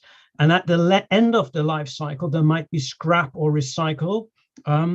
Often goods have a longer shelf life. These are sort of the green issues when they get repaired. And certainly Jeremy made reference to spare parts and the like, which can be a significant logistics undertaking as well. Why I'm highlighting is this: if you look at each of these steps in the supply chain individually, like a little square here, you can easily see that goods are very likely to cross borders. And it's very seldom that all these operational steps in a typical supply chain take place within one organization. Although freight forwarders like the glue help bring it together, goods will cross borders multiple times. And there's been many studies that even I've been involved in, just in dairy production between the UK and Ireland. I mean, it can go across the border 10, 20, many more times, just in the shelf life. And I'm sure it would be similar in South Africa, like in the retail sector and the like, as was just highlighted by Morjani. When you bring goods in, you want to send them back, maybe consolidate it, distribute it, and the like. What this means in terms of border operations, the typical stuff people might think instantly are tariffs, customs duties, the cost of supply, transport costs, and the like. You might also think about the paperwork, the compliance requirements, the documents needed, or the electronic equivalent. You might need to think about the time it takes to get goods to the market, the implications of any delays at borders. If something goes wrong, or a ship gets delayed because of weather, or because the wrong paperwork was there, dare I say. Standard operation models like just in time, or as I would like to say, not too late. These are sort of become operational challenges, and they manifest themselves. I mean, economists might talk about transaction costs, but I prefer using the term friction, where things just go wrong and make you angry and upset as a freight forwarder. And you start picking up the phone and you're trying to chase how to make improvements. And often this is the bread and butter of a freight forwarder, but it's not just in the private sector side. Government agencies too experience friction. So when things don't work so well at the border as it should, you could argue that inspections resources, customs officers and the like might not be best utilized. So if you're looking for the bad guys, why waste your time looking at the good guys? And certainly Morjani did talk earlier on about the idea of trust and the like. And that's certainly in the world of trade facilitation is a big theme about how you can focus via risk management on the people you don't know, so that you can make life easier at the border for the people that you do know and trust. When things don't work well at borders, and certainly there was reference to the Logistics Performance Index in South Africa, where things have fallen down the ranks, businesses might respond with hedging strategies. So that means you might have to keep more goods in a warehouse just in case those goods get delayed at the border or elsewhere in the supply chain. certainly if you've ever done a degree, I mean, I can see that the CLT and University of Joburg is part of the sponsors of this forum.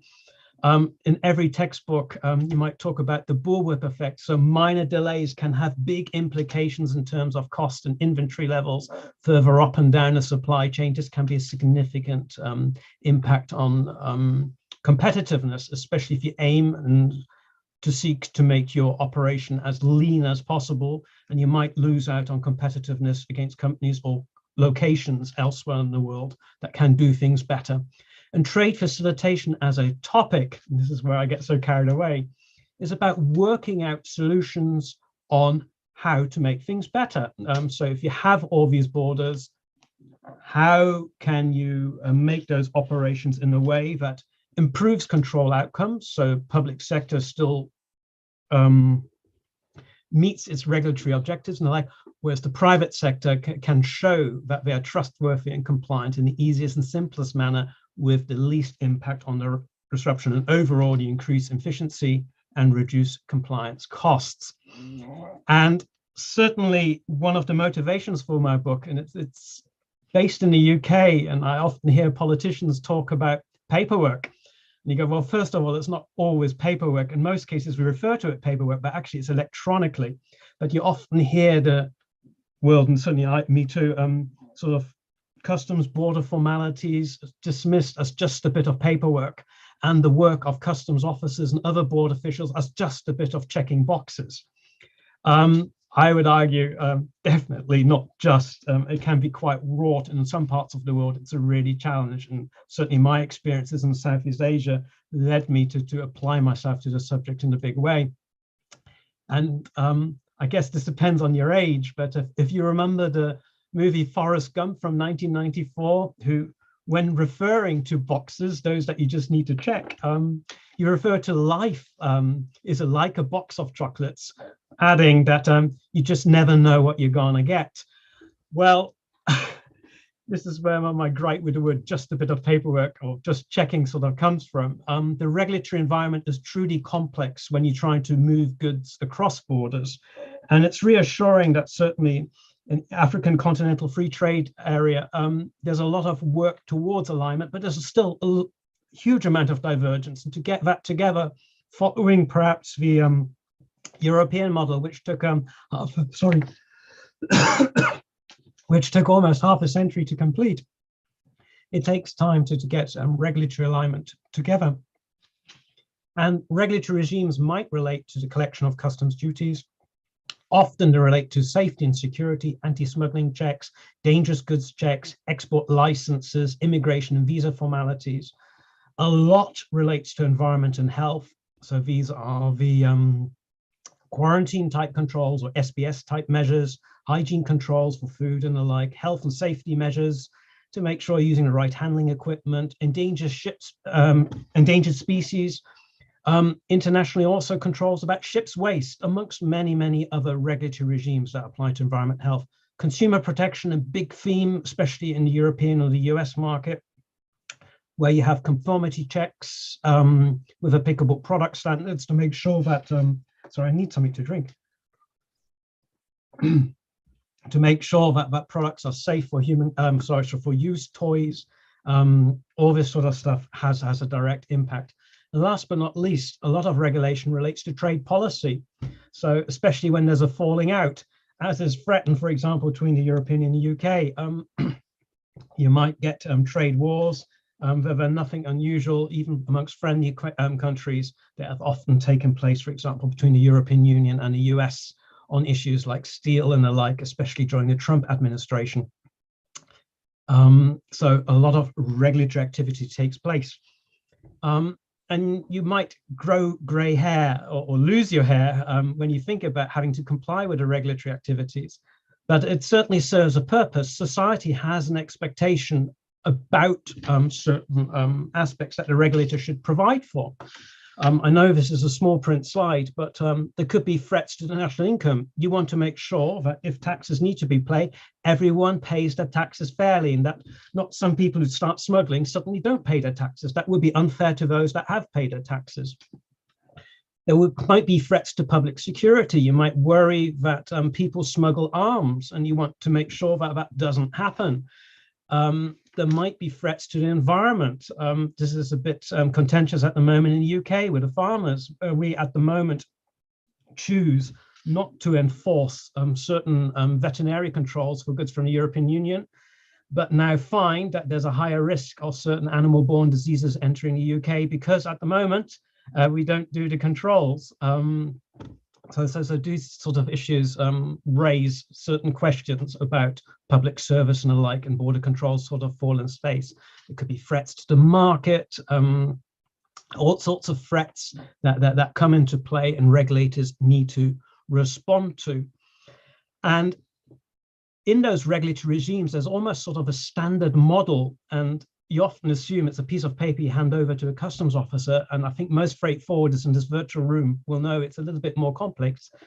Normally, you have to tell authorities in advance that goods are coming. So there's an advance notification. It might be in form of the manifest from the shipping line. It might be in some countries a summary declaration, usually issued by the, usually issued by the transport carrier, containing information and data provided by the trader. Once goods arrive, then a declaration needs to be made. In most cases, this is not done by the transport carrier, this is done by a representative, a customs broker or the freight forwarder, rarely sometimes the trader him or herself. When goods are landed, an officer, customs, usually will do a risk assessment to see if these goods need to be checked. We'll make sure that the paperwork or the electronic equivalent is compliant. If they find something that they want to look at more closely because of intelligence or risk assessment, they might want to do an inspection. Hopefully that inspection doesn't lead to anything, but if there were an inspection, normally somebody has to take the goods to the inspection facility. So you need a stevedore or a handling agent or a truck driver to move those goods to the inspection facility. So there has to be some sort of interaction between that stevedore and the transport carrier. Certainly in the compliance cost type point of view, costs incur, and these have to be passed on to the trader. So we might have fees, but we also have handling costs when it comes to inspection. Then you have payment. Inevitably, that's the freight forwarder or the customs broker paying customs duties, but also any fees and the like and charges to the relevant authorities, often customs, sometimes also others such as the port authority and the like. And before goods are released, so that the transport carrier can take them out of the port, for example, or across the border, normally there will be some sort of cooperation between customs and the non-customs agencies. These could be those with specialist control requirements, such as veterinary health checks or quarantine services and the like. And we are kind of accompanied in the commercial world of sharing our responsibilities in various ways. So certainly most freight forwarders will be familiar with the Incoterms, and it's a key thing to the training of any freight forwarder. You might find that amongst officials, though, awareness could be quite loose about what Incoterms are actually about. So not always clear who you can ask to have the cargo delivered. And certainly I always find marvelous when I get assignments to look at working out what are the compliance costs. And I start asking questions about the difference between CIF and FOB. So you might have compliance costs relating to paying duties and the like, or paying fees and the like, but who's responsible for those can often be buried in the Incoterms. So if you buy, for example, CIF and you've got import compliance requirements in South Africa, and there are terminal handling charges attached to it, you might not have control over the shipping line that sets those terminal handling charges. So all sorts of debates can take place, and certainly UK have observed a number of companies want to get a handle on compliance costs, and they switch from CIF to FOB so that they can nominate the shipping line and start negotiating the terminal handling charges. So you sort of realize where you got regulatory fees and fees set by service providers suddenly start merging and go hand in hand. It becomes a question, this is relating to Mortony's presentation, question on how well the market works and how transparent fees and services are the like. But we also have issues that could be addressed in the public sector. So when it comes to agencies at the border or even at the point of sale, such as product standards and safety standards and the like, you will often find a disparity between officers at the local level, say at the port or at the border post, at the district level. So often resources might be shared between the airport and the port and competing ports, certainly in Europe, and at the national level where maybe policy is set. And trying to get alignment between the various agencies within one organization can be a challenge. It might get an even bigger challenge when you want to encourage coordination between officers and between different government agencies. And working out the modalities of that can be really, really tricky. And often trade facilitation is about exactly that. How can you make government officers at border points work together more effectively within the organization, between organizations, or dare I say, across the border? Because inevitably, one export transaction is another country's import transaction. So there's a lot of scope for making things easier through close collaboration. But it does require a high level of trust, a high level of transparency, and a lot of coordination and cooperation. It's sort of the spade work for trade and facilitation type advocates. And this is sort of where it comes to trade facilitation as a subject. There's so many themes in here. It's a bit difficult to define, and there are many definitions about what trade facilitation is. But the objective normally is to make trade across border more efficient and less costly and easier. Within that, usually the aim is to reduce compliance costs, but at the same time, maybe help border agencies make better use of their limited resources, in most cases to help them improve controls by being more able to focus their resources on people or on operators that might be less trustworthy, smugglers and the like, as opposed to those that want to do it right. Certainly, technology is a big theme in trade facilitation, and you can harness a lot of data from commercial systems so that you could automate more or less most compliance operations, but that might require changes to legislation and the like in many parts of the world.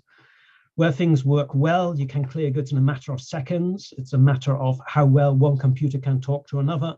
In other parts of the world, you might still need a signature or something like that, or you need a paper document to support something, or you have to attach an invoice to an electronic declaration. How you do that in practice can slow things down. Or maybe you want an officer who doesn't trust the algorithm and might just want to look at it because that's what the officer always does. So it can be a really challenging task. And there's so many topics linked to trade facilitation. It's the public-private partnership, knowing that compliance and control go hand in hand, and certainly compliant operators, those that want to get it right and do get it right, certainly there's a lot of scope for them to cooperate with authorities so that the regulatory regime becomes less stringent, maybe even more at arm's length, where you trust the operator to a very high degree to get things right and also get things right for their customers, as many freight forwarders might be able to do, and then offer that as a value-added service.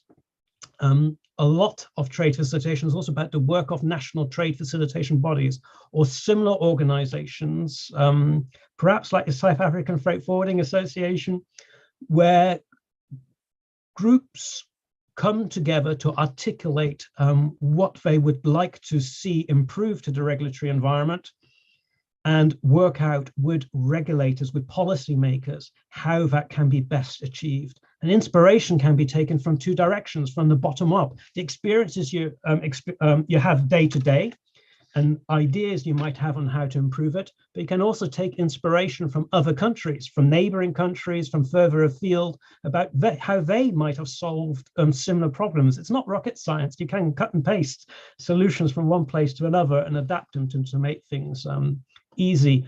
And this is certainly where the WTO Trade Facilitation Agreement comes in, a big instrument that sort of has placed the subject trade facilitation, the cutting of red tape, at the heart of contemporary trade policy, especially with regard to the movement of goods.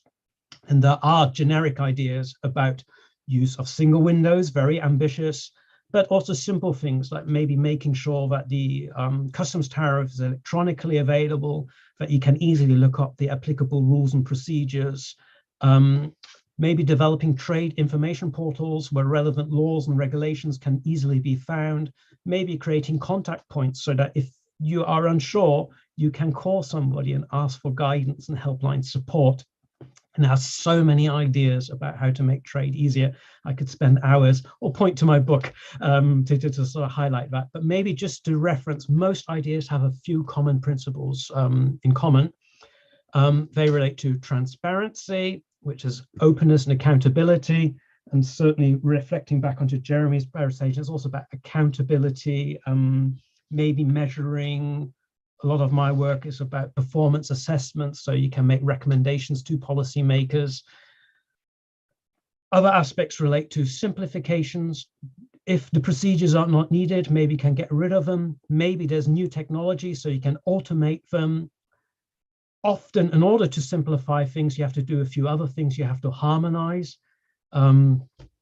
So this could be maybe aligning your procedures with those of your neighbor so that you can align export with import procedures more effectively, or maybe operate one-stop border posts and the like, or standardization. So rather than have a divergence of regulations, you kind of agree with your key trade partners, for example, in the African continent, or the COMESCA and other regional trade agreements. You agree common standards on how you would like to do things, just so that you don't have to reinvent the wheel when you go from one country to the next. And I do cover a lot of this in my book. What I might want to highlight is that for professionals, it's been written as a companion, but I do have students at my heart, and I certainly feel in line of the conference theme when it comes to what can be done. It might be worth emphasizing that what can be done, certainly training in awareness about the complexity, that it's not just a bit of paperwork, and that it's not just about opening boxes. So much can be done, and this is where training and awareness really helps.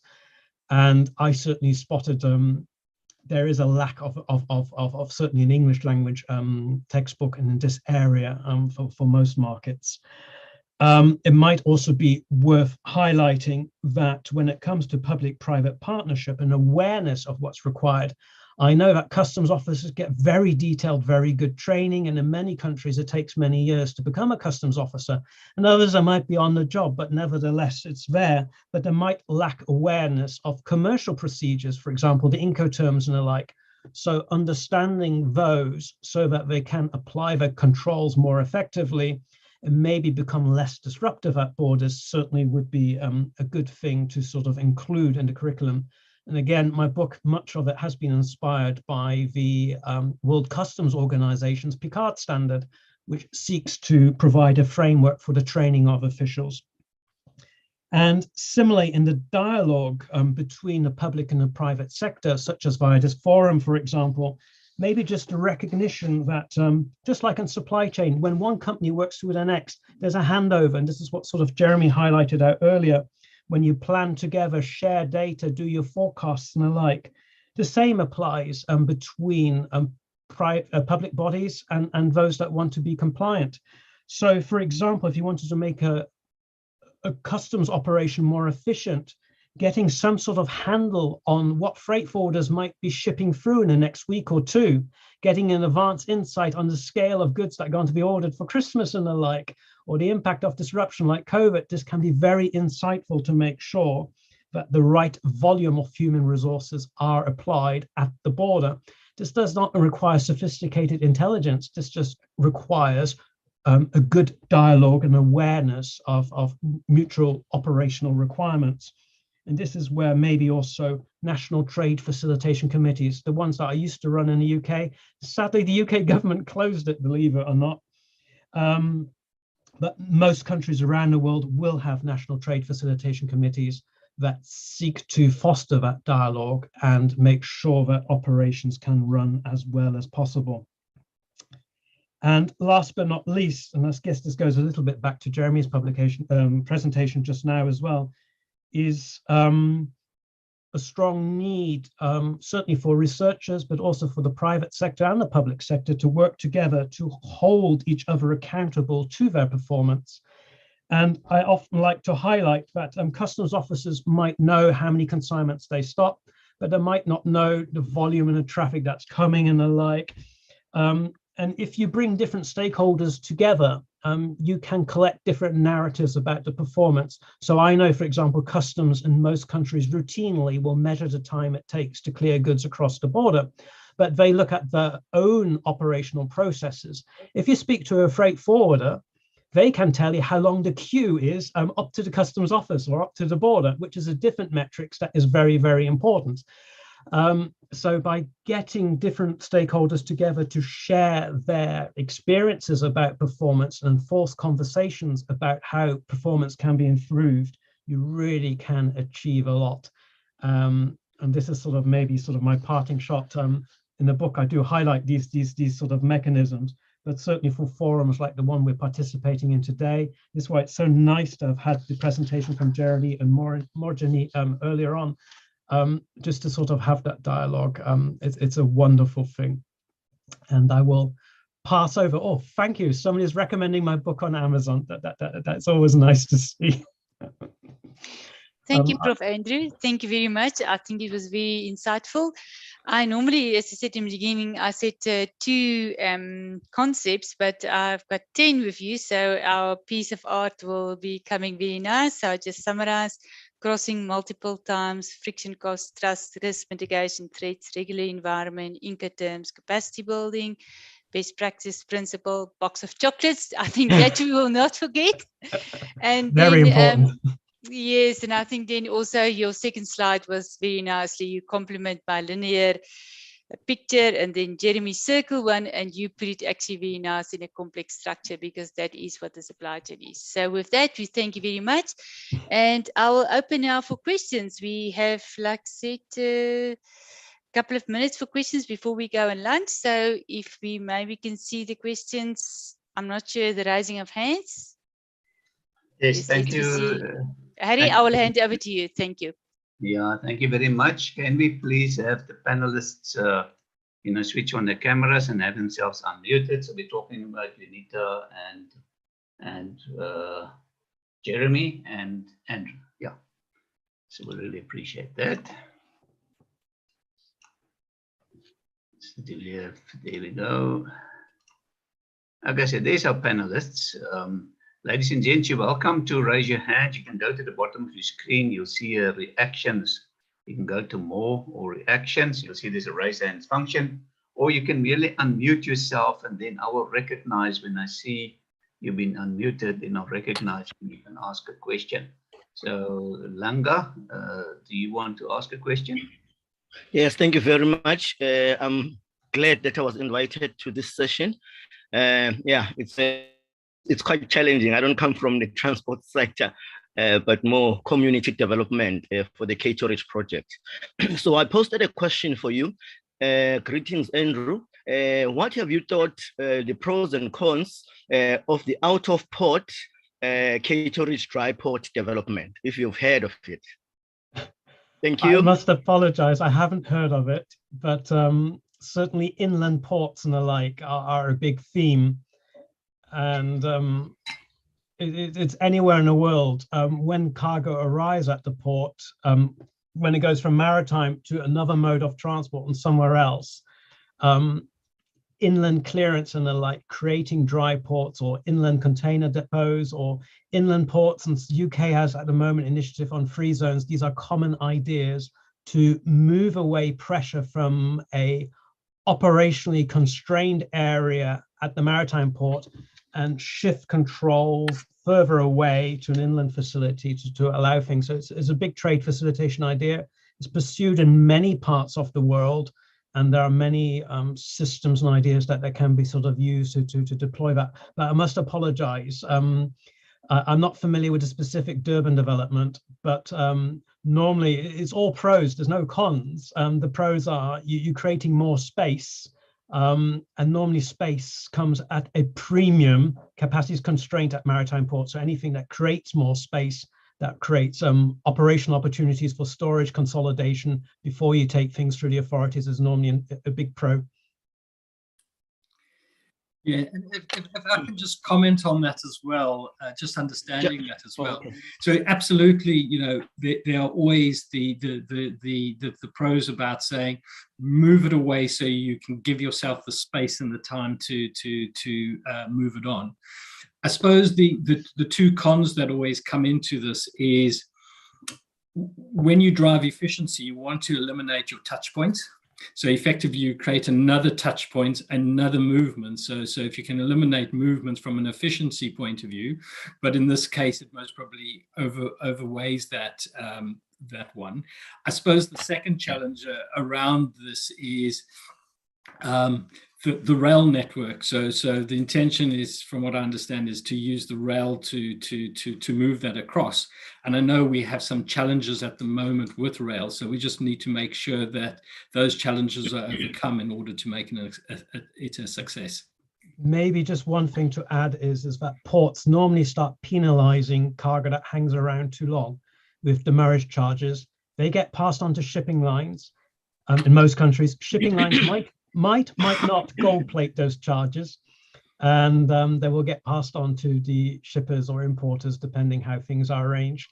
So just bear that in mind, and this is where dry port arrangements or enhanced remote transit facilities, as they're sometimes called for airports, can be really, really useful. Yeah.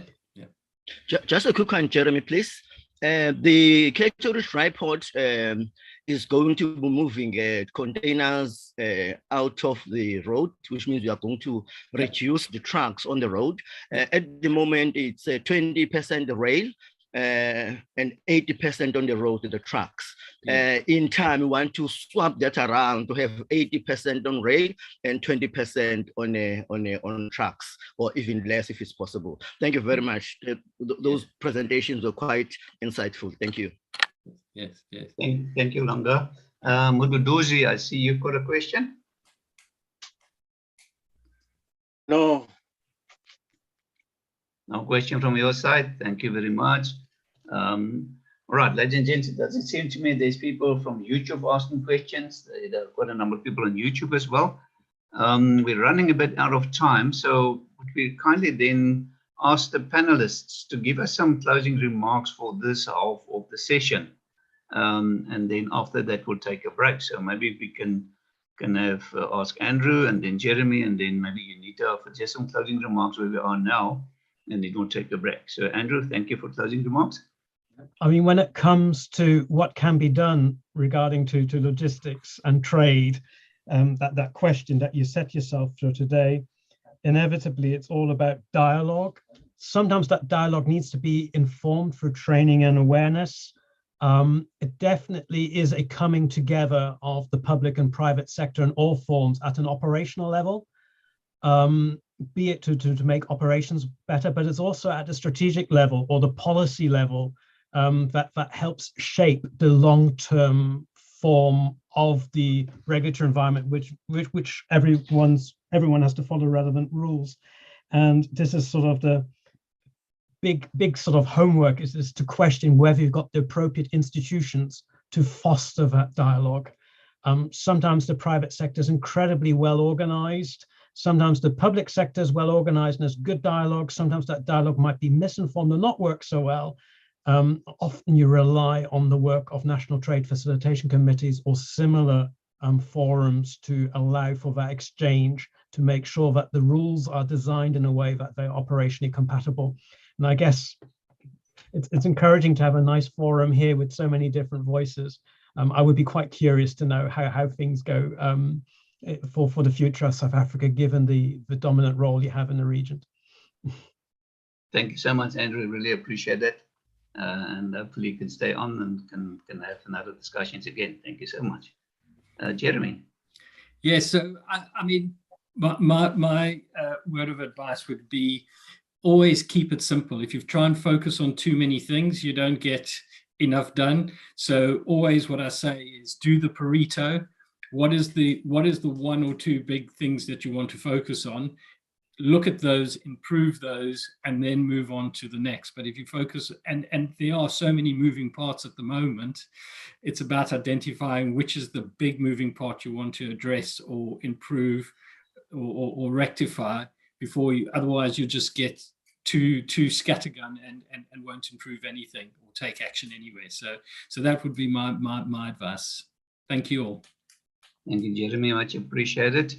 Unita, something from your side on this stage? No, I'm cool. Thank you, Harry.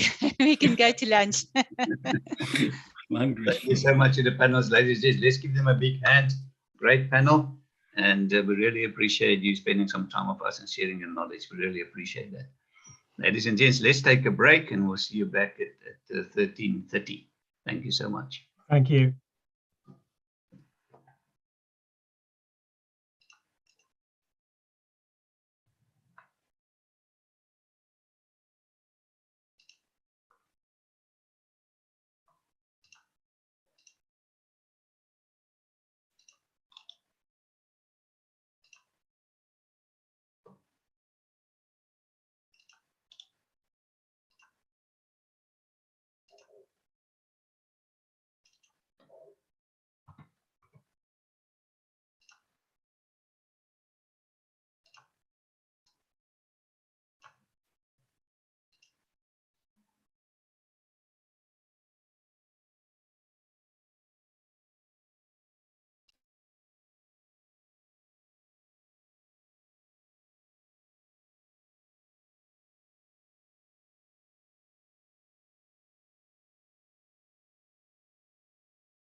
Okay, colleagues, let's check up our seats again. And so let's continue with this great event.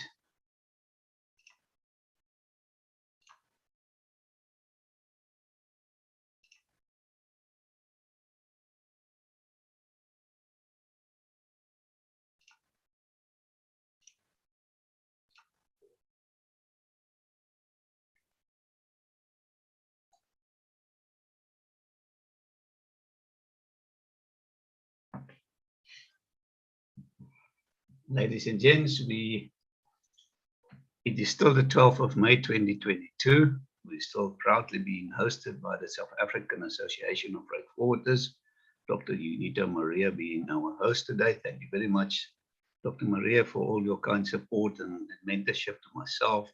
Really appreciate that. Ladies and gents, our topic for today is the overview of logistics, linkage to trade, and what can be done. And we're now going to start with the second half of our event. Our next presenter will then be Dr. Martin Cameron. He's the Managing Director of Trade Research Advisory, innovated by the Northwest University. And he's going to talk about the role of entry and exit points in a multimodal supply chain. Thank you very much, Dr. Cameron. Thanks, Eric. I'm just going to quickly share my screen. There we go. Are you seeing my slide? Perfect, thank you. Okay, excellent. Good afternoon, everybody. Yeah, I was listening to all the speakers before. It was quite interesting. I think on hindsight, Harry and Johanita, maybe my presentation should have been in the beginning and not where it is after lunch for two reasons. I've got to compete keeping the people awake, and secondly, I'm not a transport and logistics expert, so I'm looking at it at quite a lot higher level than the experts and the people that are operational in the industry that spoke earlier, such as Jeremy, etc. But anyhow, I'm going to focus within the context of the overall logistics and linkage to trade, also at entry and exit points. But before that, I want to kind of stand back a little bit and say, why is trade important, and especially exports? And what we find is that there's a lot of research that actually shows that there's a very strong link with economic growth and specifically exports, but also imports. And that's obviously good for employment, balance of trade and economic growth, etc. And ultimately, what government does and policies that impacts on this area is obviously therefore very important, never mind what private sector does. However, we do sit with the dilemma or the challenge that private sector are the people doing the business, while government is facilitating, or supposed to be facilitating the environment. Now, before we go on, I would like to ask a question. Why do we really export? And I've put a picture on the screen for people to look at. Maybe somebody wants to volunteer and tell me which of these characters, C-3PO from Star Wars, are the correct one. Can you have a look at it and let's see if there's a volunteer who would like to tell me which of the two pictures, the left or the right one, is the correct one. The right one. That's Quibi. Excellent. Quibi is obviously a Star Wars fan. A lot of people actually thinks that C-3PO was completely gold, but the actual character in all the movies had a silver right leg. Now, why is this important? This is called false memory, or the so-called Mandela effect. It was coined in about 2010 when a lot of people internationally thought that Mandela had died, and he had not died, but independently of each other, people were starting to recall this fact. And as a matter of fact, they said Mandela died in the 80s and he was still alive. So a researcher kind of coined it the Mandela effect. Now, interestingly, I was actually listening to Prof. Andrew just now, and Prof. Andrew, another false memory, you quoted, and a lot of people quote Forrest Gump as having said, life is like a box of chocolates. That's actually incorrect. It's a real example of where people independently of each other in the world don't recall the facts correctly. The real statement was, and it's a slight difference, but the point is, it's important that one gets the facts correct. Life was like a box of chocolates, but you can go and Google everywhere people quote it as if he said, life is like a box of chocolates. So why is that important? Well, when we do decision-making in government, in policy, environment, in transport, logistics, in business, the facts do matter, the detail do matter. So why did I bring this up? Well, a lot of people will, when we look at why we export, answer the question because we want to grow, we want to create jobs, etc. But the reality of the matter is countries actually export because we need to pay for things that we import. We cannot produce in the modern society and economy without being able to import. And as you know, logistics and supply chain is a two-way process. Again, we find that a lot of people are focusing on only one element of that. And we've seen now with COVID how the import angle of this question was actually biting a lot of our businesses and civil society. It's not only about exports, it's also about imports. And more importantly, we export to fund imports, and we need goods that we import from a production perspective. So that is just contextually important that we get people's minds right around the fact that imports are as important, if not more important, than exports to some degree. And I find, and I'm sure you will find as well, and I'm not sure on the call at the moment how many, from the policy and the government spaces in this discussion, but I find that there seems to be an overemphasis on exports for the wrong reasons and an overemphasis on imports and import replacement for the wrong reasons. So why are entry and exit points so important in this context? We need to understand the nature of this beast a little bit better. And a lot of elements of this have been raised in the previous sessions in terms of the various discussants. I think if we stand back a moment and say, let's look at how society operates. And if we look at it from a systemic perspective, which again, I find a lot of our policymakers and decision makers actually do not think in this way. However, in the logistics and supply chain world, although Johanita depicted that as a linear process, we all know it's extremely interlinked and it's actually a closed system, and your system is only as strong as your weakest link. But if we look at society, we've got these 5 core, shall we say, areas of service provision that is key to modern society and economy. And that's your energy, water, waste, transport, and information and telecommunication, communication, physical and services infrastructure related to those physical infrastructure. So don't only see this picture as physical, it's also the services that relates to the physical infrastructure. And that enables us to do other things within society, such as doing commerce, providing health services, education, civil administration and defense, and ultimately that services society. So where's the challenge? Well, I want to kind of be a little bit more realistic. I don't want to say pessimistic, but within South Africa, the challenge that we have is our foundations of the system is seriously cracking. And unless we do something about it, we're going to feel the ramifications. We are already seeing, how fragile our system is in the last number of months and years with what happened with the riots, with the rain storms that we had in KZN, and general lack of economic growth, unemployment, etc. So, but ultimately, transport and the movement of goods is the lifeblood, as they say, of any economy. Now, there's a lot been said about all the elements of the detail of the logistic supply chain. So I'm not going to go through this slide in detail. I'll just quickly kind of put it on to say, we all know it's quite complicated. Some of it's very simple, but it's just very interlinked. So in individual components of the system is not necessarily complicated, but the fact is it's quite an involved and integrated chain. And the challenge with that is if you don't have the right performance at the right levels, you are only as good as the weakest link in your chain. And to further demonstrate that, we do a lot of modeling on international trade and opportunities, and we do look at logistics and the flows between countries, etc. But we are not transport economists or experts in logistics. But what we do observe is that accessibility does not relate to access. So on paper, we have access to countries, but the countries are not necessarily accessible to our companies or service providers. The other thing that one must get in your mind right, and I'm sure you guys in the logistics industry understand this very well, is that distance does not equate directly to time.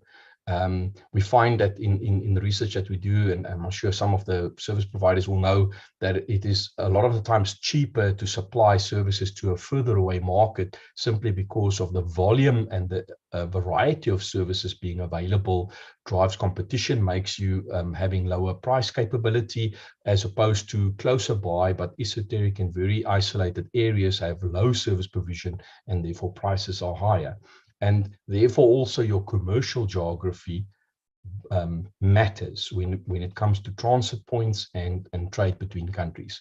So Johanita also mentioned earlier, and I had this in my slide, in terms of it's not only about the existence of the infrastructure and the service provision.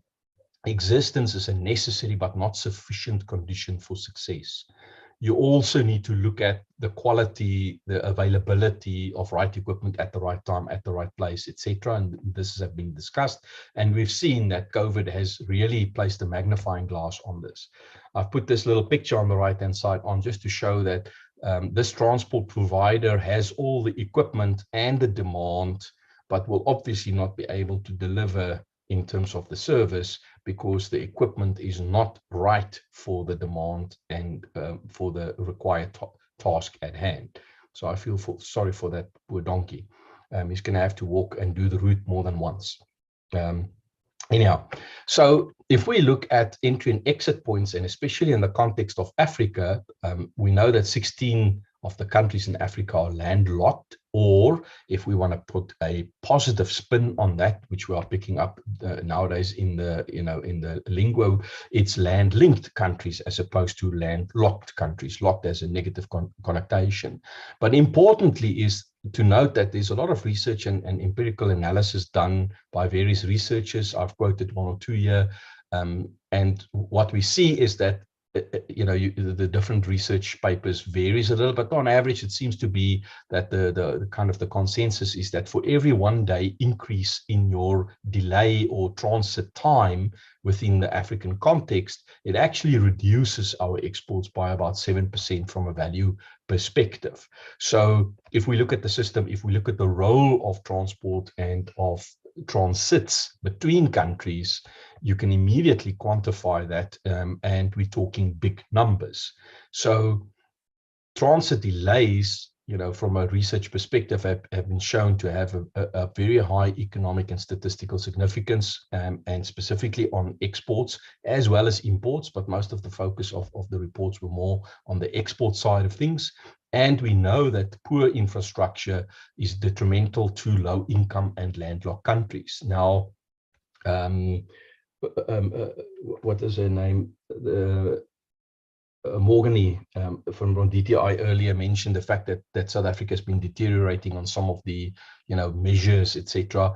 And the challenge that we are facing is that we are the gateway to some of these landlocked countries and lower, lesser developed economies. So never mind is it detrimental to our own economy, we are also placing a bigger burden on some of our neighbors in the region as a result of that. And I'm sure you are aware, or if you're not aware, that some of these countries are seriously looking at alternative strategies to alleviate their dependency on South Africa as the entry and exit point for a lot of their goods, looking at alternative routes, for instance, through Walvis, through Maputo, through Dar es Salaam and Mombasa, etc. So these are realities that we need to address, and it's the elephant in the room that we think, and we are the largest economy in the southern part of Africa, but the reality is these other economies have woken up to the fact that to some degree we are actually responsible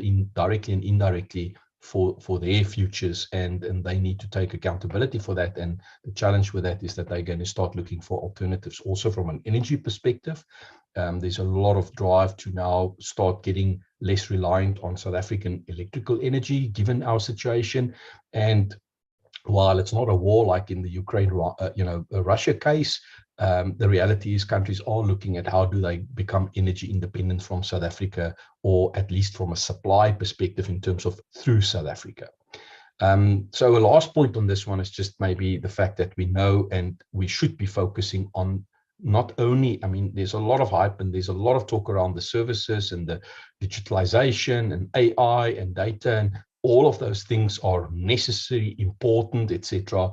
But our policymakers and our investors and our managers of our infrastructure should not forget that even if you can press a button, even if you can send bits and data, pieces electronically via the Ethernet to each other, and you can communicate and you can place an order, in the end, the physical good needs to get over the bridge. The physical good needs to get onto a road. If the potholes are there and the trucks break down, the physical good don't reach the end destination. So we should not remove our focus on the priority of the physical hard infrastructure. So just to kind of demonstrate the realities of what we are seeing, Morgan also mentioned the focus on the AfCFTA in Africa. The reality is, in the short to medium term, for South Africa, within the Southern African context, the AfCFTA is not going to make a big difference because we already have, relatively free access to these markets. There may be some optimization that might be as a result of better cooperation, your border post, one-stop border post and integration. But the IMF has done studies and it shows that ultimately the largest effect that we will get if we want to grow trade in Africa and Southern Africa is a focus on infrastructure and logistics. And then from a business perspective, to grow that activity, specifically more access to credit, access to finance, the ability to activate trade. Politicians and the public sector are very much focused on the low-hanging fruit from their perspective, but those low-hanging fruit will also have very low relative returns, especially, as I said, in the Southern African context. And ultimately, it's an and sum. It's not an either or. So here's another question for somebody who wants to take a stab at it. What's the strongest shape found in nature? Do we know? Is there anybody who would like to take a guess? Harry? Or Jonita? Anybody? Don't we have any physicists or? Let's see in the chat box. I think you will see triangle. Yeah, but it looks like me and Kirby shared notes, so it's Kirby again. Yes, a triangle. Or she Googles very fast. So a triangle is the strongest shape, and it's actually the base shape for many other alternative shapes. Even a square, two triangles together is a square. So the key concept here is that we need to look at it from a strength perspective to say the best way to do these things, due to the nature of what we're talking about. There's a physical connectivity aspect that only governments in most cases can provide in terms of the long-term nature of infrastructure. So private sector and government and labor obviously need to work together in these processes. And if we can achieve that, we get to a point where we can get compounded and especially exponential growth if we do things right. So I was chatting with Jonita on an earlier discussion, and she mentioned this earlier as well, the whole growth aspect. And maybe to demonstrate that for some of the audience, if you're not familiar with it, who have heard the story about the chess board. It was invented in India, and the story goes that the ruler at that time was so impressed with the game that he actually got the inventor of the game, and he said to him, listen, you are obviously very clever, and I think this will benefit our nation, and I really enjoy this game. I'm willing to give you anything that you would like to ask for. And the inventor then obviously was very clever, and he said, okay, Mr. King, just give me one little rice, what do you call it, a coral, a piece of rice. For every block, you double that until you've covered my chessboard. There's only 64 blocks on the board. So as you can see from the picture, if you look at the bottom left corner, there's one grain of rice. There we go. And then there's two, and then there's four. And then it starts becoming a small little heap. Where do you think we're going to end? Does anybody know or want to take a guess? Are the people awake or are they sleeping? Harry, you allowed too long time for them to eat. We are awake. I think it's more, I think the answer is there is more grains than there are atoms in the universe, or something like that. It's humongous. Is this Gideon speaking? Yeah. Okay, Gideon, and you from? Transnet. Ah, okay. So Gideon, here's the answer. There's actually an answer, but I'm not going to try and read all those numbers to you. But you're right, and it's a heap larger than Mount Everest, and it's about 1,000 times whatever the world annual production of rice is. So it is impossible to meet that particular request. And unfortunately, subsequently, story goes that the guy lost his head as a result of his response to the king, once the king had time to figure out what the answer implied. So it wasn't such a good call to make in the first place to ask for this. But the point is just to demonstrate to people, for every step, if you improve and you continuously improve, the gains, extremely large and fast gains, can be had if we do it right. Now, the challenge that we have today is, from an economics perspective, South Africa and Africa is probably still in the first row of this chessboard. Technology and computing and AI, as an example, the experts are saying we are already in the second part of the board. That is why we're suddenly seeing such leaps in robotics, AI, self-drive automated cars, drone technology, etc. So certain streams of our technology and our abilities have crossed the threshold of being in the second part of the chessboard, if you want to think around the scale of what you get back. But from an economic development and from a transport logistics and an economic growth and employment perspective, Africa is still struggling in the first line of this chessboard. And we need to think differently on how do we move us forward. So just to summarize very quickly, I think the bottom line is we all agree that trade is extremely important for economic prosperity. No one can operate in isolation. Especially not in today's world. We have seen what COVID does to us in that context. We are seeing how integration and the lack of integration is impacting the scales and the balance in the Russia-Ukraine war at this stage. So that's key. We also need to understand that while there's a lot of emphasis on import substitution and export drive, we need to really understand why are we doing these things, and the real understanding will bring a difference in the way of thinking around products and your thoughts and your policies and your strategies around imports versus exports.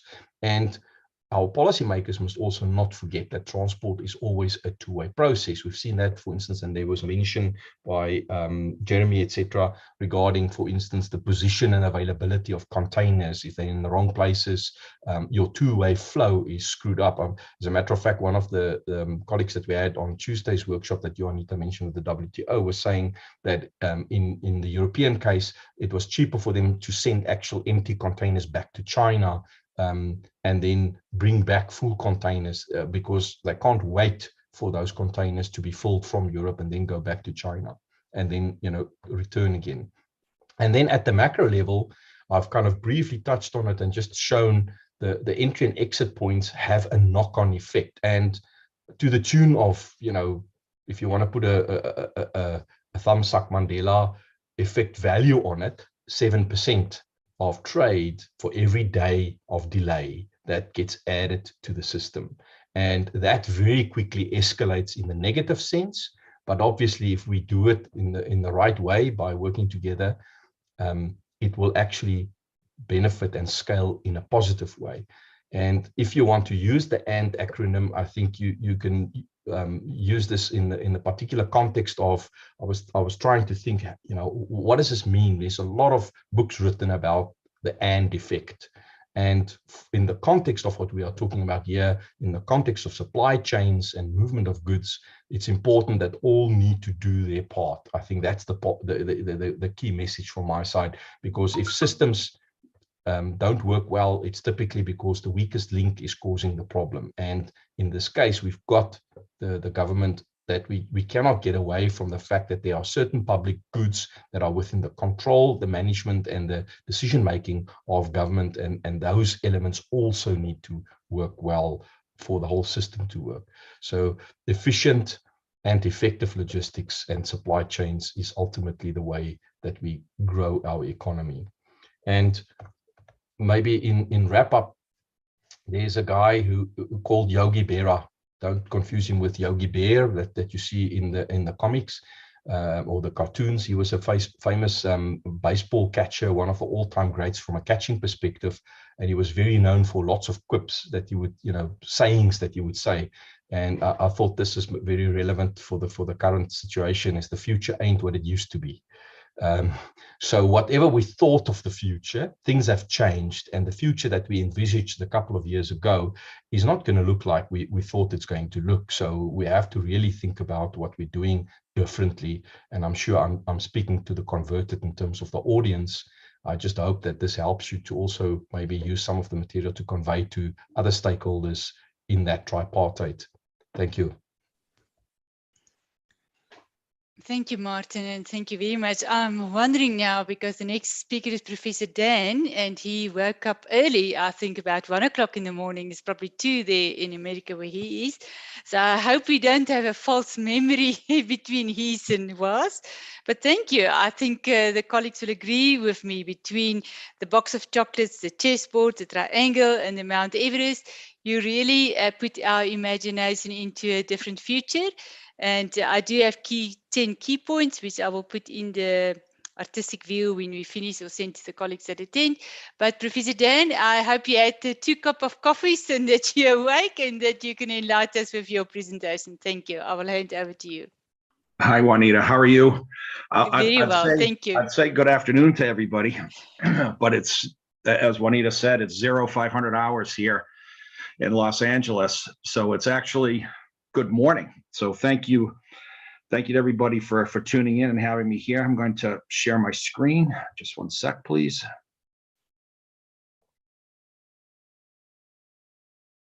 You see the big screen there? Yes, we do. Professor, that's fine. Yes, we can see. Thank you. All righty. Well, just a brief introduction to myself, and I was very happy to see at the end of Martin's presentation reference to American baseball, and Yogi Berra is indeed an icon of American culture, was very well known for his sayings and such. And when it comes to supply chain, another one of his famous sayings was, "It ain't over till it's over." So let's see what happens with supply chain throughout the balance of 2022 and into the future. So my name's Dan Gardner. As I mentioned, I'm located here in Los Angeles. Just a quick introduction. I own a company called Trade Facilitators Incorporated.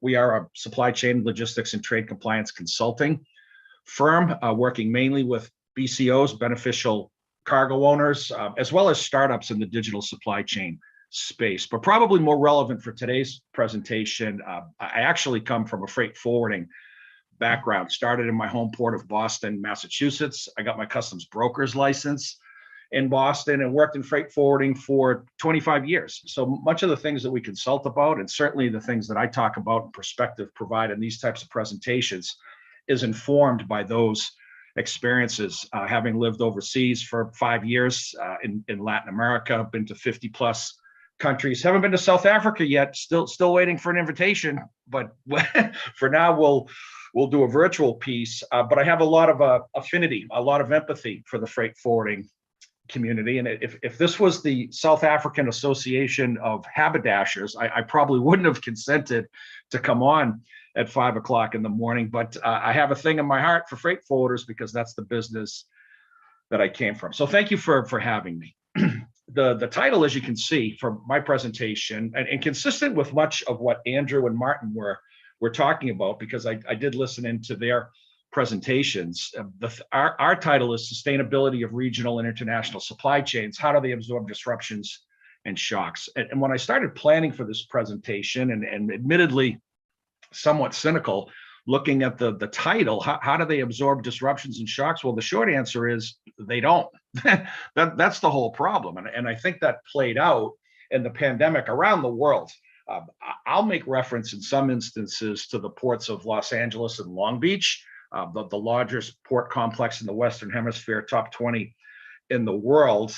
And of course, my office is right next to LA, Long Beach. So a lot of our work is associated with that port, but definitely we make reference to examples for South Africa as well. But the short answer is, how do they absorb disruptions and shocks? They don't. And that's the big problem. They weren't built for that type of thing. So we'll elaborate on that point as we move forward. 3 points that we'll talk about. Number one, how disruption and shocks impact tactical supply chain management, meaning when the rubber literally hits the road and goods start moving. That's what we mean by tactical supply chain. We'll bring the story to life in our second bullet point by talking about let's call it a mini case study, using the maritime example, disruption from Shanghai to Durban on the import side, and then Durban to Bremerhaven, Germany, of course, Hamburg, basically, on the export side.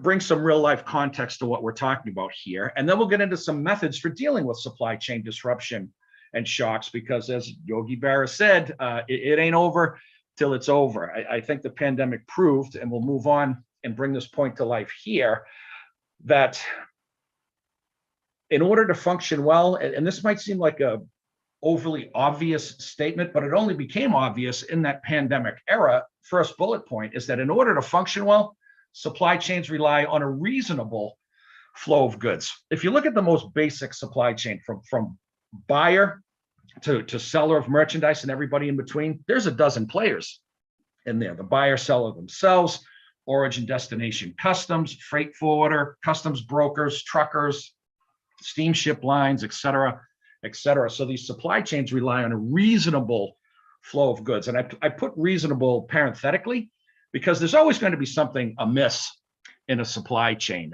There's a customs delay, there's a factory issue, but those things as a standalone discrete event can be dealt with. In fact, back in the day in freight forwarding and customs brokerage, again, where I came from, we used to joke a bit and say, hey, the reason why we have jobs in freight forwarding and customs brokers is helping to solve these problems.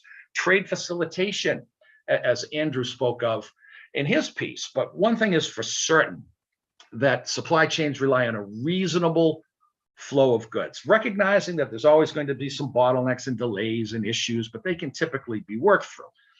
However, as we move on to the second bullet point, and again, proven out by the pandemic, neither domestic, South African, regional, Southern Africa, nor international supply chains were designed to deal with constant shocks and disruptions, and especially all at the same time.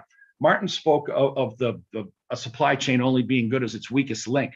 Well, what if every link in the chain is weak, and some more than others? And that's what we saw. That's what was exposed during the pandemic, especially at the same time. So what were some of these shocks and disruptions, just to bring additional context to the conversation?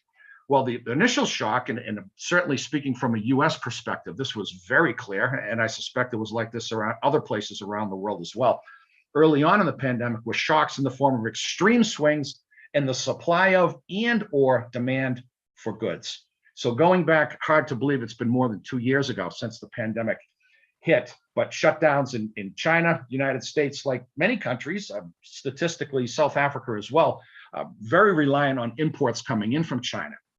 So factories shut down, there's an immediate decrease in demand to begin with of products, and that's where the trouble started.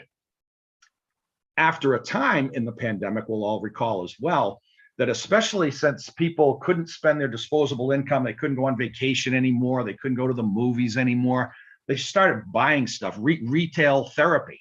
So the demand, especially for online logistics capabilities, just soared. Supply chains aren't set up for that.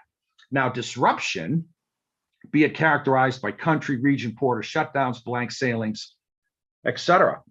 Excuse me, we still see not shutdowns on a country level, but certainly on a port level in China, Shanghai being the most recent example. We'll talk about the ramifications of a shutdown on a port level in just a bit. But when we talk about disruption, it was basically that. Factories getting shut down, stores being shut down, e-commerce logistics network being overburdened because stores were shut down, all of those things. And then the ensuing result, cause and effect, congestion across all modes of transport in both regional and international supply chain at every node in the supply chain, at origin, at a factory.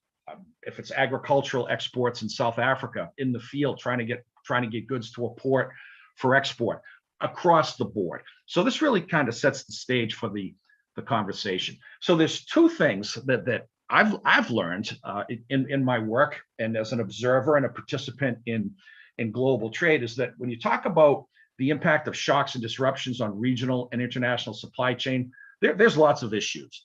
But when you get into the logistical component, the physical movement of goods component, it seems like, and it's certainly interested in people's opinions on this, it comes down to two things. And that is the first of two main issues, is that most nodes in a logistics chain do not have surge capacity. And when I'm talking about nodes, I'm talking about a port, an airport, a truck depot, a container yard, a rail ramp, a foreign trade zone that was spoken of in the previous conversations as well, a yard at a company's distribution center. That's what we mean by nodes. And surge capacity takes us back to this point I made a moment ago about the reasonable flow of goods. You look at a port, look at a rail depot, any one of these nodes, and they have a fixed amount of capacity in terms of space, in terms of manpower that can work safely in that space, and the terms of time. There's just a lot of finite issues that have to be contended with. So let's talk about LA Long Beach, and I suppose it's applicable to a Durban or a Cape Town or Port Elizabeth as well in South Africa. But when things got shut down early on in the pandemic and there were no ships coming into LA Long Beach, after a bit, those ships started showing up. There's no surge capacity there, meaning the ability to take on large quantities of vessels all at the same time. In fact, in the case of LA Long Beach, way before the pandemic, that was the problem to begin with, because LA Long Beach, with 12 container terminals, all operating independently on their own systems, by the way, that's one port complex receiving cargo from five, just in China, 5 of the largest container ports in the world: Shanghai, Ningbo, Xiamen, the Pearl River Delta that has 3 of Yantian, Nansha, et cetera, that proved itself out. There's no surge capacity. We'll talk more about that in just a bit. The second point, I think equally salient, is that in a multimodal environment, different modes of transportation for the same shipment, truck to ocean freight to rail, back to truck to final mile delivery, that's what we mean by multimodal. Capacity imbalances at transfer points creates more bottlenecks and delays. Well, what the heck does that mean? Basically, it means as one transfers from one mode of transport to another, there's different capacity levels in each of those modes of transport. The biggest example is from an ocean freight environment to rail intermodal.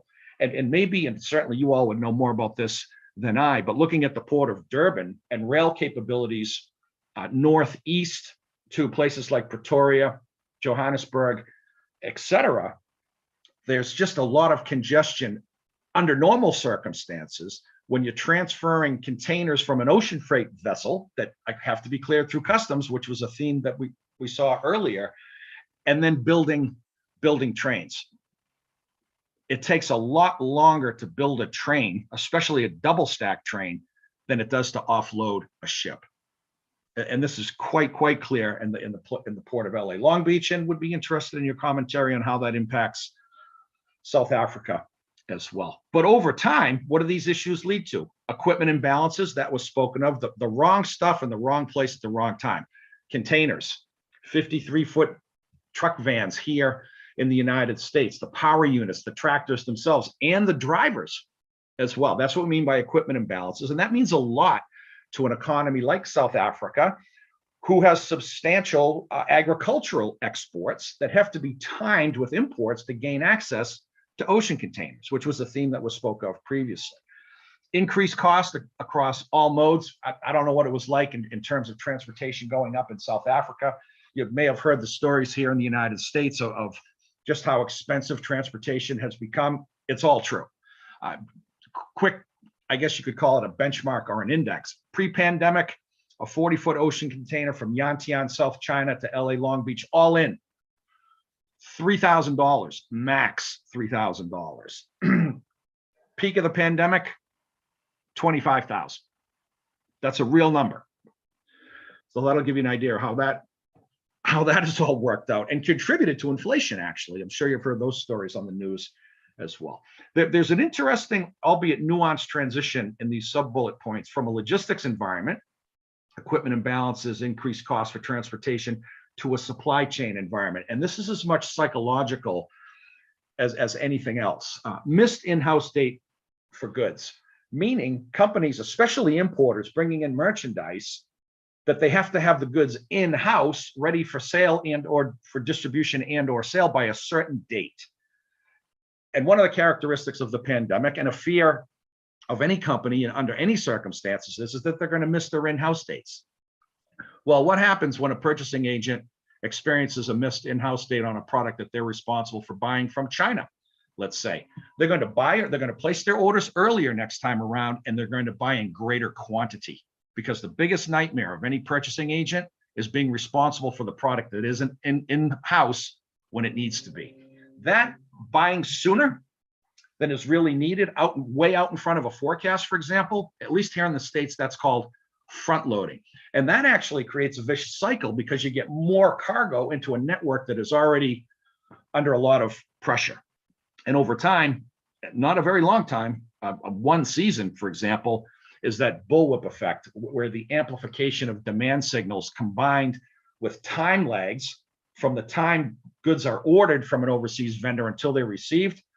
Those demand signals change, they get amplified, and the bullwhip effect almost always leads to either too much inventory or not enough. All righty, quick visual on a maritime supply chain, using that as an example, kind of a prelude to what we're going to talk about specific to South Africa. And this is applicable to any geography. You could apply this to from China to LA Long Beach. You could apply it to anywhere in Asia into South Africa, for example, but it just demonstrates how many players are in the supply chain, at least a dozen, from seller to buyer. Again, customs entities, origin, destination, the carrier, the freight forwarder, the truckers, banks, marine cargo, insurance, the list goes on and on and on. But if the destination company, let's say in South Africa, sells through omni-channel, multiple distribution channels, the question becomes, excuse me, how do we start to identify what some of these capacity imbalances and surge challenges are? Well, our example that we'll see in a moment ago intentionally speaks to Shanghai, which has been on shutdown. So the big surge coming in the not too distant future to South Africa, to the West Coast of the United States, et cetera. So there's going to be surge capacity issues at origin, the origin port here. CFS stands for container freight station. Sometimes goods are consolidated in a CFS. You have the ocean transportation, IPI, at least in the United States. These are freight forwarding terms. It stands for inland point intermodal, meaning goods might discharge in LA Long Beach, but be shipped via rail to a place like St. Louis, smack dab in the middle of the United States. The transition from ocean freight to rail, you have those issues here. Surge capacity and capacity imbalances all the way to DCs where goods are being delivered, distribution centers that have their own capacity challenges. So I think one of the first steps, certainly from a systems thinking perspective, and I am a huge proponent of systems thinking, the first step in adopting a systems thinking mentality is identifying who the players are in the system to begin with. And that sounds like an overly simplistic approach, but it's an important one. So let's move on to some examples here that illustrate our point. And I got this just a reference out of the CIA World Factbook. And yes, it is that CIA, the Central Intelligence Agency. It's publicly available information, any country around the world. And I went in and checked out South Africa. People don't realize just how big a country geographically South Africa is. Takes up the better part of the Midwest of the United States. But what I liked about this and used this slide for was, let's look at exports. Very important point that both Martin and Andrew were talking about. Who are your biggest partners? China, and on the imports side, China as well. So it's China, Germany, let's call it UK as well on the export side, but China, Germany on the import side. So someone had mentioned Pareto analysis. Let's look at the heavy hitters first and see what that looks like in terms of looking for ways to improve how supply chains and logistics chains perform. This is a very quick slide. This also came from the CIA World Fact Book. And as a person who's certainly not an expert on South African logistics, this was very helpful to me and impressive. For example, that rail capability from Durban, from Port Elizabeth, from Cape Town to wherever, be it through South Africa or into Southern Africa, yeah, you have some pretty substantial railways, 13th in the world, actually. Roadways, 10th in the world. Your port terminals. One thing that the CIA World Fact Book might consider adding, actually, are those foreign trade zones, large distribution center parks, et cetera, as an important node in the overall supply chain for South Africa. But I just like this slide because somebody who's not dealing with South African logistics every day, you get a pretty good picture into what's going on there. So let's move on to a quick analysis of maritime disruption and delays. Shanghai to Durban. This is Maersk line, by the way. Actually, yeah. We'll look at Shanghai, Durban, and then Durban, Bremerhaven. Why do we pick this example? Because they're your biggest trade partners. So from a Pareto analysis perspective, this is what we need to look at. So we got Hamburg Süd on the left-hand side and Maersk on the right-hand side. So the blue line is inbound imports into South Africa, obviously Durban being a big hitter of a port. And then the service loop goes back in red. So when I look at this immediately, this is just illustrative point on how to analyze these factors. Is the loop starts up in Shanghai. Shanghai's on shutdown. So from a ripple effect perspective, what does that do for vessels? That this ship is going to stop in Ningbo, then go down to Yantian, Nansha on the western side of Hong Kong, another port in the Pearl River Delta.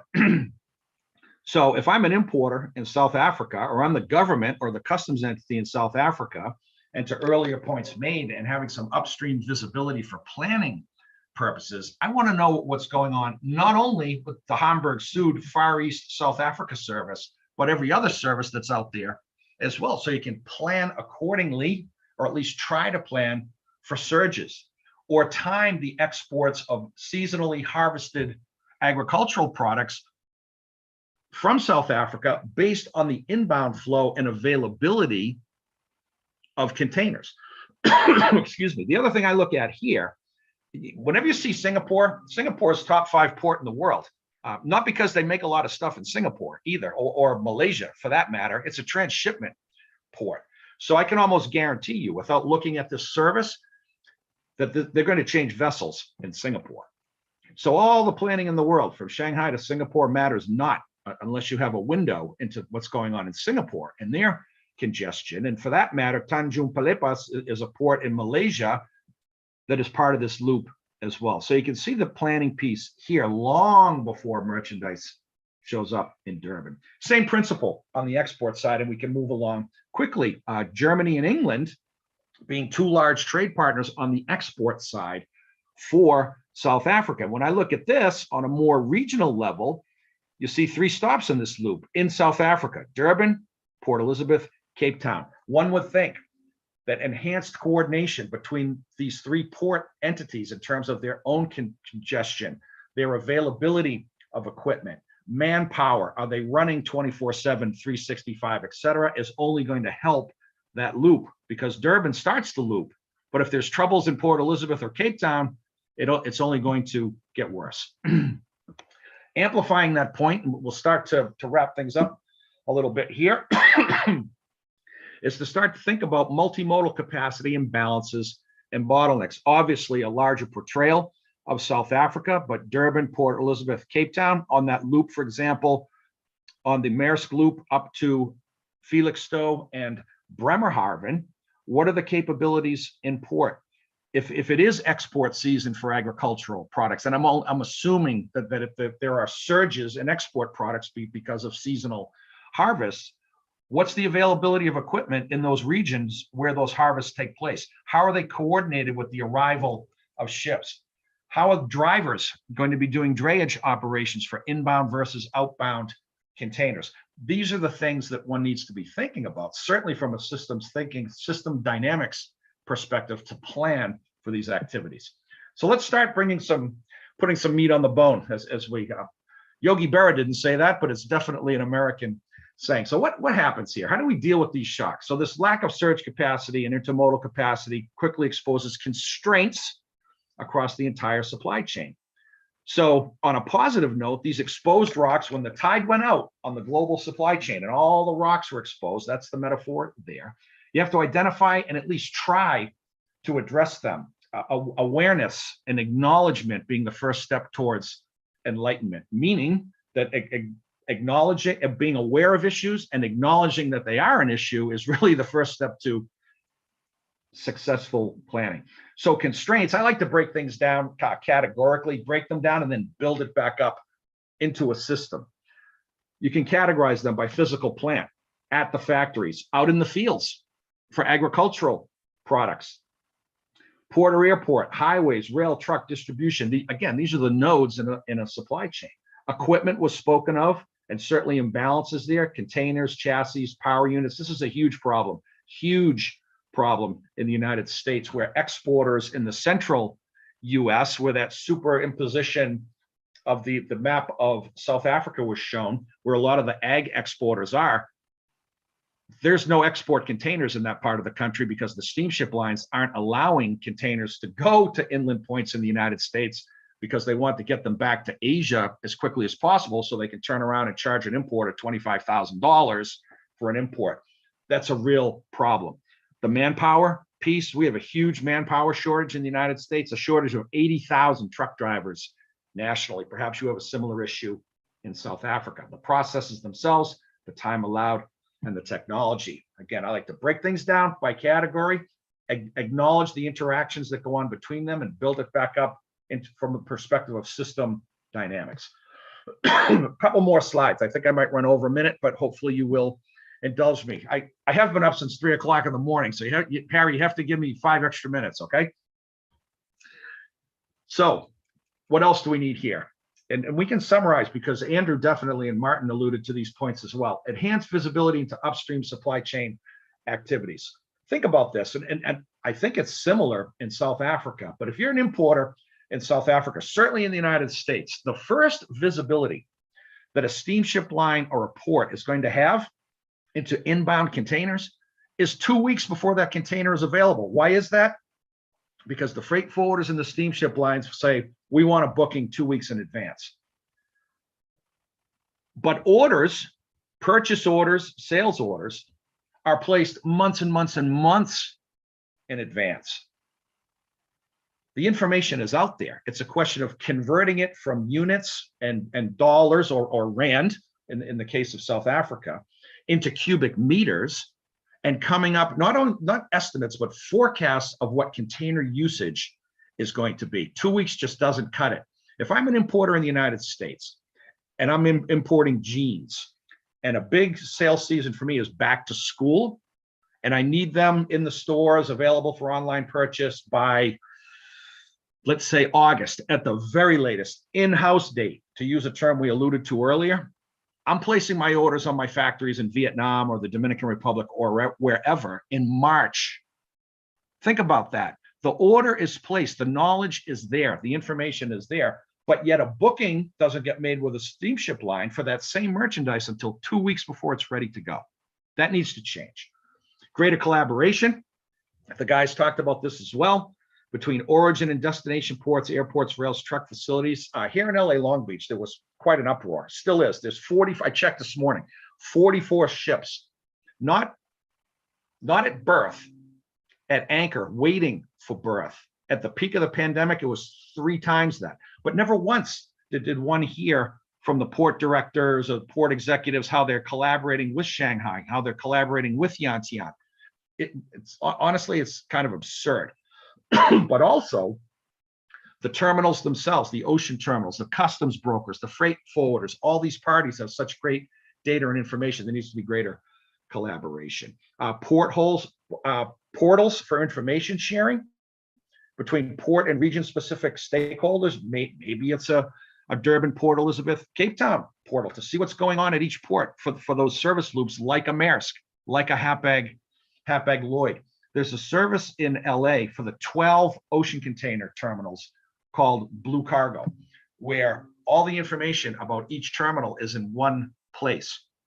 There's an appointment system in LA Long Beach. You can't just waltz in and drop off a container or pick up a container at LA Long Beach. You have to have an appointment. All of that is done through Blue Cargo. I have no affiliation with Blue Cargo, but an interesting company to look at from a benchmarking perspective and maybe application in South Africa. Almost done here. What else? Identify and target these intermodal capacity imbalances. The big example being port terminal to railheads, but railheads to trucking, from trucking to distribution or fulfillment centers.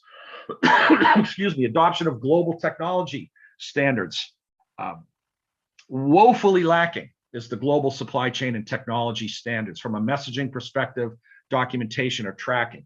There's an organization out there that perhaps the government of South Africa or trade associations, if you're not aware of it, I have no affiliation with them. I just happen to believe it's pretty solid. It's called the Digital Container Shipping Association, looking to standardize communication standards, be it via EDI or perhaps even APIs, application programming interfaces.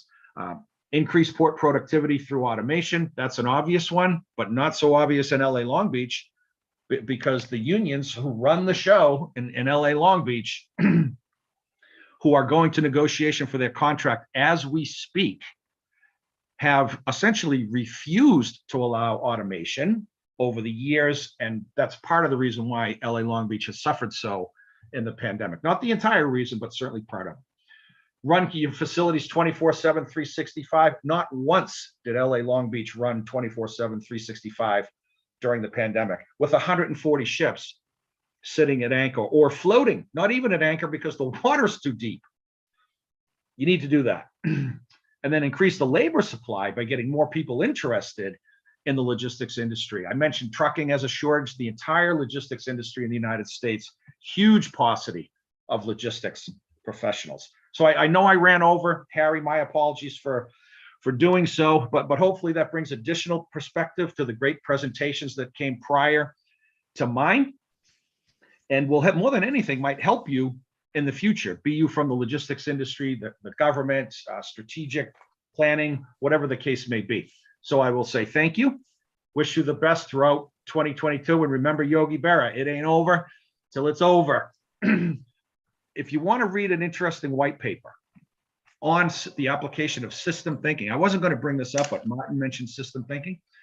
Go to our company website. You don't have to register it. No one's going to call you. No one's going to try to sell you anything. The name of the white paper is, aptly, the application of systems thinking to global supply chain management. It's there for free for sharing purposes only. So with that, I'll say thank you and turn it back over to the team.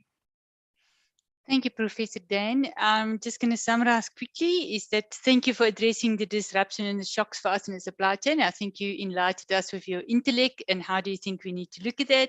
I like your analysis, reasonable flow to surge capacity and then the handover points in terms of the multimodal, the imbalances and the bottlenecks. And yes, also one picture that we will remember, exposed rocks. And thank you for the insight that you give us in Blue Cargo and the Digital Container Shipping Association. I think we really want to take a note of that and see how it can help us. And I think the colleagues will agree with me. It's so enriching to have overseas speakers share their intellect with us and help us on the tip of Africa, because that will help us to guide where we go wrong and what can we do better. So I will hand over back to Harry, and thank you, Professor, for waking up so early and my pleasure. Having a cup of coffee and share your insights with us. Harry, so I'll hand it over for you to handle the questions and then maybe the wrap up. Thank you very much. Thank you so much, Unita. Thank you, Prof. Dan. Maybe if you can rename that document. There was a glitch in the sound when you said the name of the document. Can you just say the name of the document again? Oh, the white paper? Yes. Yeah. So if you go to the company website, there's 2 white papers up there. It's called The Case for Applying Systems Thinking to Global Supply Chain Management. And I think it's just given that Martin spoke of it, and I'm a big proponent of systems thinking, that I think people will find it interesting. And again, you don't have to register. No one's going to harass you. None of that. It's there for learning purposes and sharing. Thank you so much. Really appreciate that.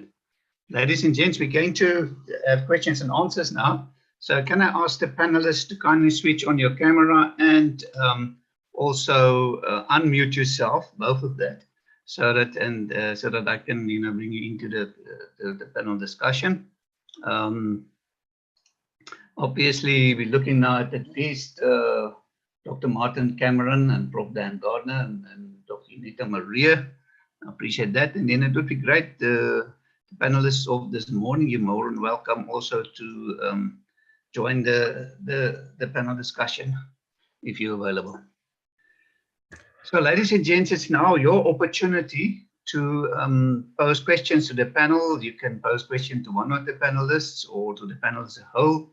You can do that by raising your hand using the reactions button at the bottom of your screen. Raise a hand, or you can unmute yourself, and then when I recognize you, once I've recognized you, then you can ask your question. So let's see, do we have some questions? The guys on YouTube, you're welcome to text your questions as well. Let's give them a moment to come up with their questions. While we wait for questions, then Harry, Dan, that was very insightful. Thanks. And at least we've got a shared interest in systems thinking, trying to get people to use a broader way of understanding what they're busy with. But I mentioned particularly in the context of Andrew's discussion, the whole concept of this memory and facts and how important it is that we look at the right facts. The fact that the CIA fact book shows South Africa such a high density of rail networks is a paper fact. The reality of it, and I'm sure there's people in the audience from Transnet that can maybe inform us, but my guess would be about only 50% of our rail network is actually operational. Only 30% of the rail network is actually contributing to revenue generation for Transnet at this stage. So my guess is you probably have to work on half of that nowadays. A lot of the branch lines that used to service mines have been closed down in small towns, etc., and they've just been let go. So while the servitudes are there, the physical infrastructure has been deteriorated to the point where you can't put a loco on a line like that. Yeah, that's a good point, because I noticed in that graphic that there was mention of standard gauge versus narrow gauge. So that kind of it's different from what you're talking about. But I said to myself, well, how much of that is actually functional? So you bring up obviously a very important point. Someone mentioned, Harry, how can one add weather conditions into the equation? Major components. Opinions vary on the sources of climate change. We're not here to debate that issue, but I think we can all agree that climate change is real and that it's here and impactful. The Vancouver port up the coast in Canada, as an example, was shut down for 2 months because of flooding. Vancouver being on the west coast of Canada, obviously, and the Canadian National and Canadian Pacific Railway are the two main, well, not the two main, they're the only two railroads going left to right to Canada, to places like Calgary, Toronto, Montreal, etc. And because of the flooding, the transfer of ocean containers to the rail was out for 2 months. So you talk about a bottleneck there. Weather induced. Here in Southern California, it's international news, about an hour south of here, and it's wind-based. Major fires in residential areas, like major.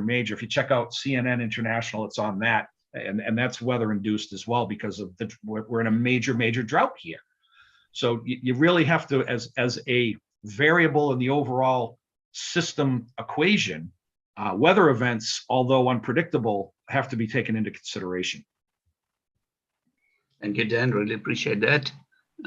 Wise words there. Ladies and gentlemen, it doesn't seem to me people have more questions. So what we will do then is we'll take closing remarks from our panelists. We'll start off with Dr. Cameron and then Prof. Garner, and then we'll have our host, Dr. Unita Maria, to close the session for us. So Dr. Cameron, some closing remarks from your side, please. Thanks, Harry. Yeah, I think there were some key points mentioned, and Johanita will probably, collect them all and make them available to all the attendees. But the reality of the matter for me is we have a shortage of information, not only in South Africa, but in Africa, for proper planning and monitoring, transport logistics and economic activity associated with that.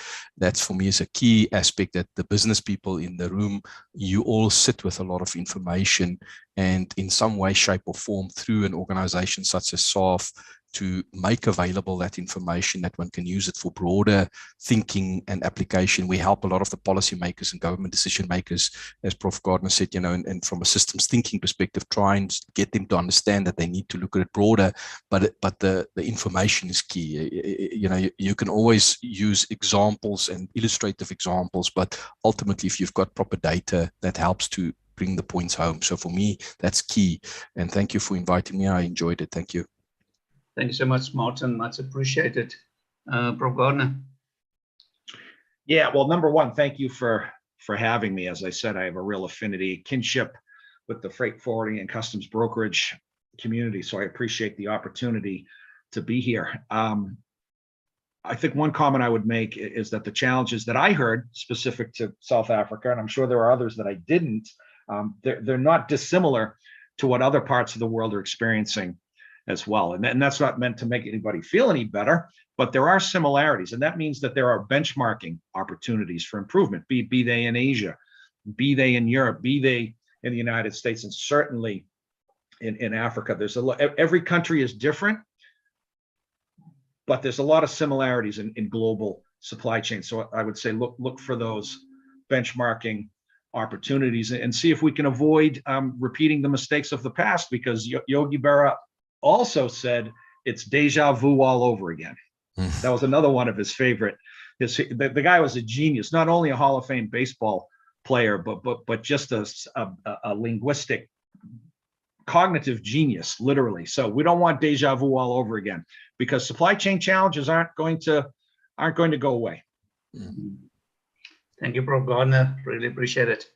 Our host, Dr. Maria, kindly close the session for us. Thank you very much. Thank you, Harry. I just want to give you one comment. When we plan the program, and it normally takes about 2 months when Harry reached out and who was the speakers and how we can put it together and brainstorm about it, I never thought that we would have such a successful webinar. So for me, you tick all the boxes, we deliver insights, we get a better understanding, we share, we improve what we need to do to help us in South Africa, to improve our advocacy role, and more important, what can we do? And that's my last comment. I think you inspire us with your experience to look differently at the world and at logistics. So with that, you shoot out all my dreams, and I didn't know that it will be such a successful day. And thank you, colleagues, that you stay with us, that you join us.